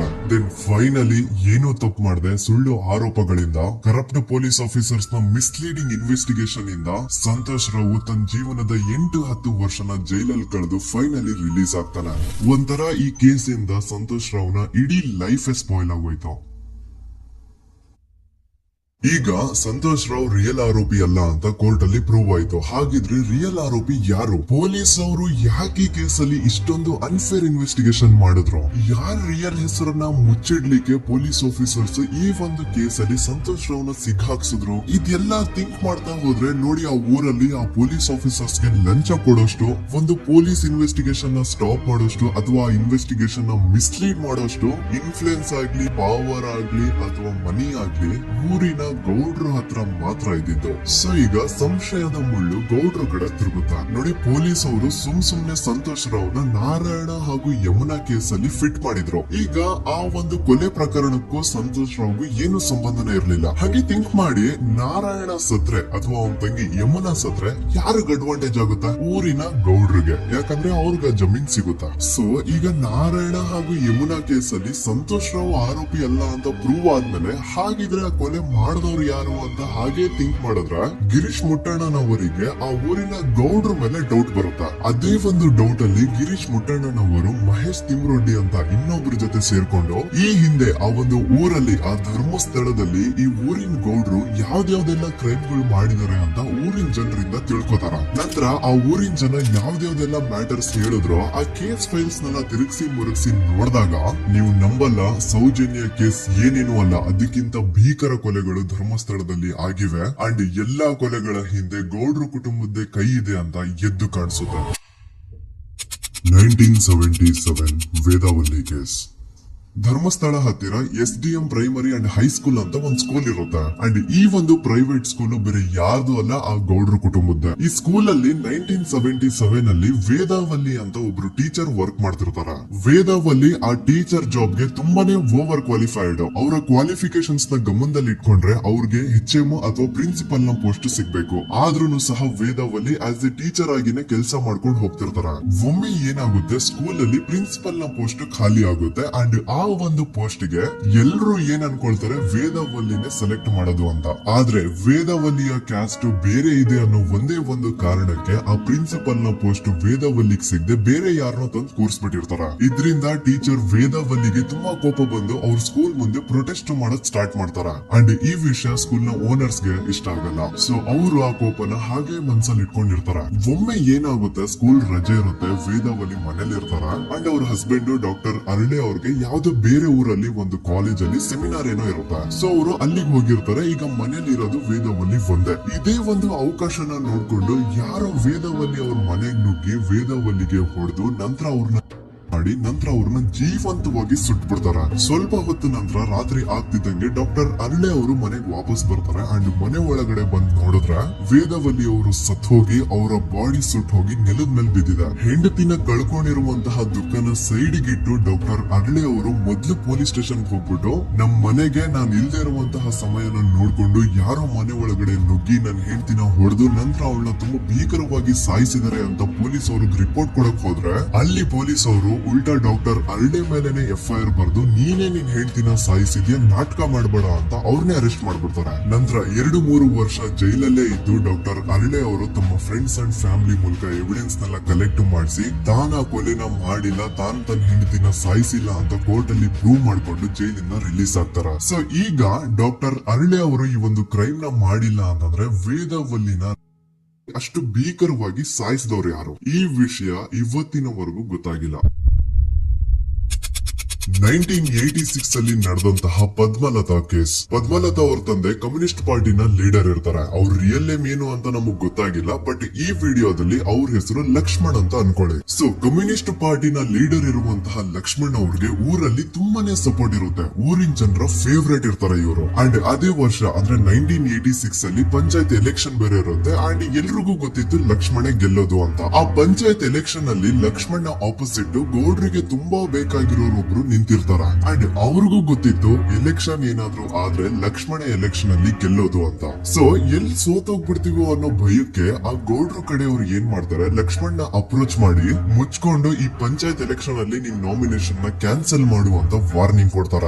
ಆದ್ರೆ ಲಕ್ಷ್ಮಣ್ ಅವರು ಅಂಜದೆ ನೀವ್ ಏನ್ ಮಾಡ್ತಿರೋ ಮಾಡ್ಕೊಳ್ರಿ, ಆದ್ರೆ ನಾನ್ ಮಾತ್ರ ನಾಮಿನೇಷನ್ ನ ಕ್ಯಾನ್ಸಲ್ ಮಾಡಲ್ಲ ಅಂತ ಆ ಗೌಡ್ರ ಕುಟುಂಬನ ಎದುರು ಹಾಕೋತಾರ. ದೆನ್ ಎಂತ ಕೋಇನ್ಸಿಡೆನ್ಸ್ ನೋಡಿ, ನೆಕ್ಸ್ಟ್ ಡೇನೆ ಲಕ್ಷ್ಮಣ್ ಅವ್ರ ಮಗಳು ಪದ್ಮಲತಾ ಕಿಡ್ನಾಪ್ ಆಗ್ತಾಳ. ಸುಮಾರು 56 ದಿನ ಅವಳನ್ನ ಯಾರೋ ಕಿಡ್ನಾಪ್ ಮಾಡ್ತಾರೆ. ಅಂಡ್ ಆ 56 ದಿನ ಡೈಲಿ ಅವಳನ್ನ ಶೋಷಣೆ ಕೂಡ ಮಾಡ್ತಾರ.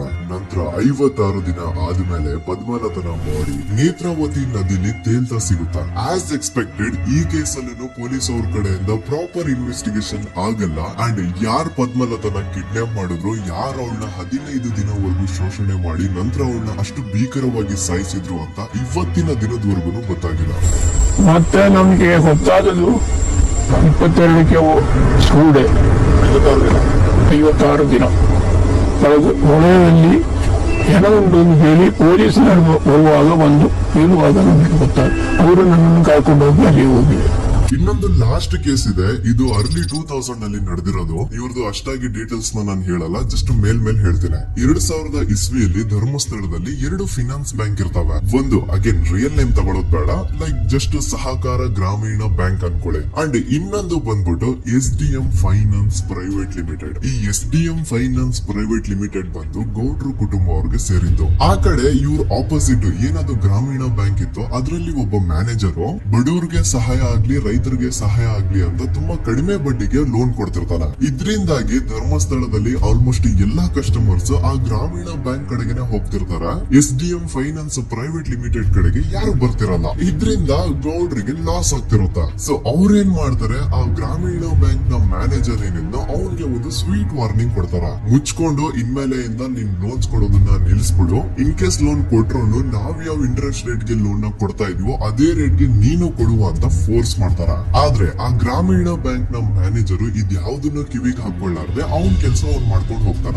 ದೆನ್ ಸಡನ್ಲಿ ಒಂದು ದಿನ ಬ್ಯಾಂಕ್ ಮ್ಯಾನೇಜರ್ ನ ಹೆಂಡತಿನ ಮನೆ ಒಳಗಡೆನೆ ನುಗ್ಗಿ ಯಾರು ಮಾಡಿ ತುಂಬಾ ಭೀಕರವಾಗಿ ಸಾಯಿಸ್ಬಿಡ್ತಾರ. ಇದರ ರಿಗಾರ್ಡಿಂಗ್ ಆ ಬ್ಯಾಂಕ್ ಮ್ಯಾನೇಜರ್ ಪೊಲೀಸ್ ಸ್ಟೇಷನ್ ಅಲ್ಲಿ ಕಂಪ್ಲೇಂಟ್ ಕೊಡಕ್ ಹೋದ್ರೆ ಪೊಲೀಸ್ ಅವರು ಉಲ್ಟಾ ಬ್ಯಾಂಕ್ ಮ್ಯಾನೇಜರ್ ಹೆಸರಲ್ಲಿ FIR ಬರೆದು ನೀನ್ ಹೆಂಡತಿನ ಸಾಯಿಸಿದ್ಯಾ ಅಂತ ಅವನ್ನೇ ಅರೆಸ್ಟ್ ಮಾಡ್ಬಿಡ್ತಾರ. ನಂತರ 1-2-3 ವರ್ಷ ಆ ಬ್ಯಾಂಕ್ ಮ್ಯಾನೇಜರ್ ಜೈಲಲ್ಲಿ ಇರ್ತಾನೆ. ಅದಾದ್ಮೇಲೆ ಅವನ ಕ್ರೈಮ್ ನ ಮಾಡಿಲ್ಲ ಅಂತ ಕೋರ್ಟ್ ಅಲ್ಲಿ ಪ್ರೂವ್ ಆಗುತ್ತೆ. ಆದ್ರೆ ರಿಯಲ್ ಕ್ರೈಮ್ ಮಾಡಿದವರು ಯಾರು ಅಂತ still it's A question mark. And ಇನ್ನೊಂದು ನಾರಾಯಣ ಅಂಡ್ ಯಮುನಾ ಕೇಸ್ ಬಗ್ಗೆ ಅಂತೂ ನಾನು ಆಗ್ಲೇ ನಿಮ್ಗೆ ಎಕ್ಸ್ಪ್ಲೇನ್ ಮಾಡಿದೆ. ಸೊ ಎಂತ ಕೋಇನ್ಸಿಡೆನ್ಸ್ ಗಳು ನೋಡಿ, ಯಾರೆಲ್ಲ ಆ ಧರ್ಮಸ್ಥಳದಲ್ಲಿ ಗೌಡ್ರ ಕುಟುಂಬನ ಎದುರಾಕೊಂಡಿದಾರೋ ಅವ್ರ ಜೀವನದಲ್ಲಿ ಏನೋ ಒಂದು ತುಂಬಾ ದೊಡ್ಡ ದುರಂತ ನಡೆದು ಹೋಗುತ್ತೆ. ಅಂಡ್ ಸರ್ಪ್ರೈಸಿಂಗ್ಲಿ ಅವ್ರ ಕೇಸಲ್ಲಿ ಪೊಲೀಸ್ ಅವ್ರ ಕಡೆಯಿಂದ ಪ್ರಾಪರ್ ಇನ್ವೆಸ್ಟಿಗೇಷನ್ ಆಗಲ್ಲ. ಅಂಡ್ ಯಾರ ಕ್ರೈಮ್ ನ ಮಾಡಿದ್ರು ಅಂತ ಯಾವತ್ತೂ ಹೊರಗ್ ಬರೋದೇ ಇಲ್ಲ. ಸೊ ಈ ಗೌಡ್ರ ಕುಟುಂಬದವರು ಧರ್ಮಸ್ಥಳದಲ್ಲಿ ಬೇಜನ್ ಕರ್ಮಕಾಂಡಗಳನ್ನ ಮಾಡಿದ್ದಾರೆ. ಅಂಡ್ ಅವ್ರ ಪವರ್ ಅಂಡ್ ಅವ್ರಿಗಿರುವಂತಹ ಇನ್ಫ್ಲೂಯೆನ್ಸ್ ಇಂದ ಆ ಎಲ್ಲಾ ಕೇಸ್ ನ ಮುಚ್ಚಾಕಿದ್ದಾರೆ ಅಂತ ಮಹೇಶ್ ಹಾಗೂ ಗಿರೀಶ್ ಮುಟ್ಟಣ್ಣನವರ ಹೇಳಿಕೆ ಆಗಿದೆ. ಸೊ ಗೌಡ್ರು ಫ್ಯಾಮಿಲಿನ ಟ್ರ್ಯಾಕ್ ರೆಕಾರ್ಡ್ ನೋಡಿದ್ರೆ ಧರ್ಮಸ್ಥಳದಲ್ಲಿ ಒಂದು ಹುಡುಗಿನ ರೇಪ್ ಅಂಡ್ ಮರ್ಡರ್ ಮಾಡಿ ದೆನ್ ಪೊಲೀಸ್ ಅವ್ರಿಗೆ ಲಂಚ ಕೊಟ್ಟು ಇನ್ವೆಸ್ಟಿಗೇಷನ್ ನ ಮಿಸ್ಲೀಡ್ ಮಾಡೋಷ್ಟು ಪವರ್ ಇನ್ಫ್ಲೂಯೆನ್ಸ್ ಈ ಗೌಡ್ರ ಕುಟುಂಬಕ್ಕೆ ಮಾತ್ರ ಇರೋದು. ಈಗ ಸಂತೋಷ್ ರಾವ್ ಒಂದು ಸೌಜನ್ಯ ಕೇಸಲ್ಲಿ ಆರೋಪಿ ಅಲ್ಲ ಅಂತ ಪ್ರೂವ್ ಆಯ್ತು. ಹಾಗಿದ್ರೆ ರಿಯಲ್ ಆರೋಪಿ ಯಾರು? ನೆನಪು ಮಾಡ್ಕೊಳ್ಳಿ, 11 ಅಕ್ಟೋಬರ್ 2012 ಸಂಜೆ 5 ಗಂಟೆ ಹಾಗೆ ಬಾಹುಬಲಿ ಬೆಟ್ಟದಲ್ಲಿ ಸಂತೋಷ್ ರಾವ್ ತನ್ಪಾಡಿ ತಾನು ಸೀನರೀಸ್ ನ ಎಂಜಾಯ್ ಮಾಡ್ಕೊಂಡು ಸುಮ್ಮನೆ ಕೂತಿರ್ಬೇಕಾದ್ರೆ ಅವನ ಹತ್ರ 5 ಜನ ಕಿಡಿಗೇಡಿಗಳು ಬಂದು ಜಗಳ ತೆಗಿತಾರ. ಆ 5 ಜನ ಕಿಡಿಗೇಡಿಗಳು ಯಾರು ಅಂತ ನಾನು ಇಲ್ಲಿಯವರೆಗೂ ನಿಮ್ಗೆ ಹೇಳಿಲ್ಲ. ಸೊ ಅವರು ಬೇರೆ ಯಾರು ಅಲ್ಲ, ಚಿಕ್ಕಗೌಡ್ರ ಮಗ ನಿಶಾಂತ್ ಜೈನ್ ನ ವೆರಿ ಕ್ಲೋಸ್ ಫ್ರೆಂಡ್ಸ್. ಅವ್ರು ದಡಿ ಮಾಡಿರುವಂತಹ ಕ್ರೈಮ್ ಅಲ್ಲಿ ಬೇರೆ ಯಾರನ್ನಾದ್ರೂ ಸಿಗಿಸ್ಬೇಕಲ್ಲ ಅಂತ ಇವ್ರು ಬಕ್ರ ಹುಡುಕ್ತಾ ಇರ್ಬೇಕಾದ್ರೆ ಆಗ ಇವ್ರಿಗೆ ಸಿಗೋದೆ ಸಂತೋಷ್ ರಾವ್. ಅಗೇನ್ ಇನ್ನೊಂದು ಎಂತ ಕೋಇನ್ಸಿಡೆನ್ಸ್ ನೋಡಿ, ಸಂತೋಷ್ ರಾವ್ ಸೌಜನ್ಯ ಕೇಸಲ್ಲಿ ಅರೆಸ್ಟ್ ಆದ ನಂತರ ಚಿಕ್ಕಗೌಡ್ರ ಮಗ ನಿಶಾಂತ್ ಜೈನು ದೇಶನ ಬಿಟ್ಟು ಹೋಗ್ಬಿಡ್ತಾರ. ಈ ಕೇಸಲ್ಲಿ ಚಿಕ್ಕಗೌಡ್ರ ಮಗ ಇನ್ವಾಲ್ವ್ಮೆಂಟ್ ಇದೆ ಅಂತ ಯಾರಿಗೂ ಡೌಟೇ ಬರ್ತಾ ಇರ್ಲಿಲ್ಲ. ಡೌಟ್ ಯಾವಾಗ ಬಂತು ಅಂದ್ರ ಆ 5 ಜನ ಕಿಡಿಗೇಡಿಗಳು ಯಾರು ಸಂತೋಷ್ ನ ಈ ಒಂದು ಕೇಸಲ್ಲಿ ಸಿಗಾಕ್ಸಿದ್ರು ಆ 5 ಜನರಲ್ಲಿ ಒಬ್ಬ ರವಿ ಪೂಜಾರಿ ಅಂತಾನು ಇರ್ತಾನೆ. ಅವನ್ಗೆ ತಾನ್ ತಪ್ಪು ಮಾಡಿದೀನಿ ಅಂತ ಗಿಲ್ಟ್ ಕಾಡುತ್ತೋ ಅಥವಾ ಬೇರೆ ಏನೋ ಗೊತ್ತಿಲ್ಲ. ಆದ್ರೆ ಅವನೇ ಸ್ವತಃ ಪೊಲೀಸ್ ಅವ್ರ ಹತ್ರ ಹೋಗ್ಬಿಟ್ಟು ಸೌಜನ್ಯ ಕೇಸಲ್ಲಿ ನಿಜವಾದ ಆರೋಪಿ ಸಂತೋಷ್ ಅಲ್ಲ ಕಂಡ್ರು, ಅವನ್ನ ಸುಮ್ಮನೆ ಸಿಗಾಕ್ಸಿರೋದಷ್ಟೇ, ನಿಜವಾದ ಆರೋಪಿಗಳು ಚಿಕ್ಕಗೌಡ್ರ ಮಗ ನಿಶಾಂತ್ ಜೈನ್ ಅಂಡ್ ಅವ್ರ ಫ್ರೆಂಡ್ಸ್ ಸೂರಜ್, ಕಿರಣ್ ಅಂಡ್ ಕಣ್ಮಣಿ ಅಂತ. ಈ ಎಲ್ಲಾ ವಿಷಯನ ರವಿ ಪೂಜಾರಿ ಪೊಲೀಸ್ ಅವರು ತಿಳಿಸ್ತಾನೆ. ಅಗೇನ್ ಎಂತ ಒಂದು ಕೋಇನ್ಸಿಡೆನ್ಸ್ ನೋಡಿ, ಈ ವಿಷಯಗಳನ್ನ ಊರಿನ ಜನರು ಮುಂದೆ ಹೇಳಿದಂತಹ ರವಿ ಪೂಜಾರಿ ಆಕಸ್ಮಿಕವಾಗಿ ಸತ್ತು ಹೋಗ್ಬಿಡ್ತಾನೆ. ಇವನು ಹೇಳಿದ್ದು ನಿಜ ಅಂತ ಜನರಿಗೆ ಯಾವಾಗ ಕನ್ಫರ್ಮ್ ಆಗುತ್ತೆ ಅಂದ್ರೆ ಸೌಜನ್ಯಗೆ ತುಂಬಾ ಹತ್ರವಾದವರು ಒಬ್ರು ಯಶೋಧ ಅನ್ನೋರು ಕೋರ್ಟ್ ಅಲ್ಲಿ ಬಂದ್ಬಿಟ್ಟು ಸೌಜನ್ಯ ಕೊಲೆ ಆಗಿದ್ದ ದಿನ ಆ ಒಂದು ಸ್ಪಾಟ್ ಅಲ್ಲಿ ನಾನ್ ಈ 3 ಜನರನ್ನ ನೋಡಿದ್ದೆ ಅಂತ ಸಾಕ್ಷಿ ಹೇಳ್ತಾರ. ಈಗ ಎಲ್ಲಾ ಡಾಟ್ಸ್ ನ ಕನೆಕ್ಟ್ ಮಾಡ್ತಾ ಹೋದ್ರೆ ಸೌಜನ್ಯ ಕೇಸ್ ಒಂದೇ ಅಲ್ಲ, ನಾರಾಯಣ ಹಾಗೂ ಯಮುನಾ ಕೇಸಲ್ಲೂ, ವೇದವಲ್ಲಿ ಕೇಸಲ್ಲೂ, ಆ ಬ್ಯಾಂಕ್ ಮ್ಯಾನೇಜರ್ ನ ಕೇಸಲ್ಲೂ ಹಾಗೂ ಪದ್ಮಲತಾ ಕೇಸಲ್ಲೂ ಸೀದಾ ಡೈರೆಕ್ಟ್ ಡೌಟ್ ಬರೋದೆ ಊರಿನ ಗೌಡ್ರ ಮೇಲೆ. I really want to appreciate Kudla rampage YouTube channel, third eye YouTube channel, Girish ಮುಟ್ಟಣ್ಣನವರು ಸರ್ ಹಾಗೂ ಮಹೇಶ್ ಅವರು ಅಂಡ್ ಆಲ್ ಅದರ್ಸ್. ಇವರ ಕಾನ್ಸ್ಟೆಂಟ್ ಎಫರ್ಟ್ಸ್ ಇಂದಾನೆ ಸತ್ಯ ಏನಂತ 1 by 1 ಹೊರಗ್ ಬರ್ತಿದೆ and they are trying their level best to catch real criminals. At present Soujanya case ಬಗ್ಗೆ ಅಪ್ಡೇಟ್ ಏನು ಅಂತಂದ್ರೆ ಹೈಕೋರ್ಟ್ ವರೆಗೂ ಈ ಒಂದು ಕೇಸ್ ಹೋಗಿದೆ ಅಂಡ್ ಈ ಕೇಸ್ ಅಲ್ಲಿ ಈಗ ಇನ್ನೊಮ್ಮೆ ಮತ್ತೆ ಫ್ರೆಶ್ ಆಗಿ ರೀಇನ್ವೆಸ್ಟಿಗೇಷನ್ ಸ್ಟಾರ್ಟ್ ಆಗ್ಬೇಕು ಅಂತ ಹೋರಾಟ ನಡೀತಿದೆ. ಸುಧದ ಪ್ರಜೆಗಳೇ, ಇದಾಗಿತ್ತು ಸೌಜನ್ಯ ಕೇಸ್ ಬಗ್ಗೆ ನಮ್ಮ ಒಂದು ಡೀಟೇಲ್ಡ್ ವಿಡಿಯೋ. ಈ ವಿಡಿಯೋದಲ್ಲಿ ನನ್ನಿಂದ ಎಲ್ಲಾದ್ರೂ ಏನಾದ್ರೂ ಚಿಕ್ಕ ಪುಟ್ಟ ಇನ್ಫಾರ್ಮೇಶನ್ ಮಿಸ್ ಆಗಿದ್ರೆ ಅಥವಾ ಮಿಸ್ಟೇಕ್ ಆಗಿದ್ರೆ ಅದನ್ನ ದಯವಿಟ್ಟು ಕಮೆಂಟ್ ಸೆಕ್ಷನ್ ಅಲ್ಲಿ ಹೈಲೈಟ್ ಮಾಡಿ. ಈ ವಿಡಿಯೋ ಯಾವಾಗ ಯೂಟ್ಯೂಬ್ ಇಂದ ಡಿಲೀಟ್ ಆಗುತ್ತೋ ನನ್ಗಂತೂ ಗೊತ್ತಿಲ್ಲ. ಸೊ ಪ್ಲೀಸ್ ಆದಷ್ಟು ಬೇಗ ಇದನ್ನ ಎಲ್ಲಾ ಕಡೆ ಶೇರ್ ಮಾಡಿ. ಓಕೆ ಪ್ರಜೆಗಳೇ, ಇವತ್ತಿಗಿಷ್ಟು ಸಾಕು ಅನ್ಕೊಳ್ತೀನಿ. ನಾನು ನಿಮ್ಮ ದೂತ ಸಮೀರ್ MD. ಮತ್ತೆ ಸಿಗ್ತೇನೆ ನೆಕ್ಸ್ಟ್ ವಿಡಿಯೋದಲ್ಲಿ.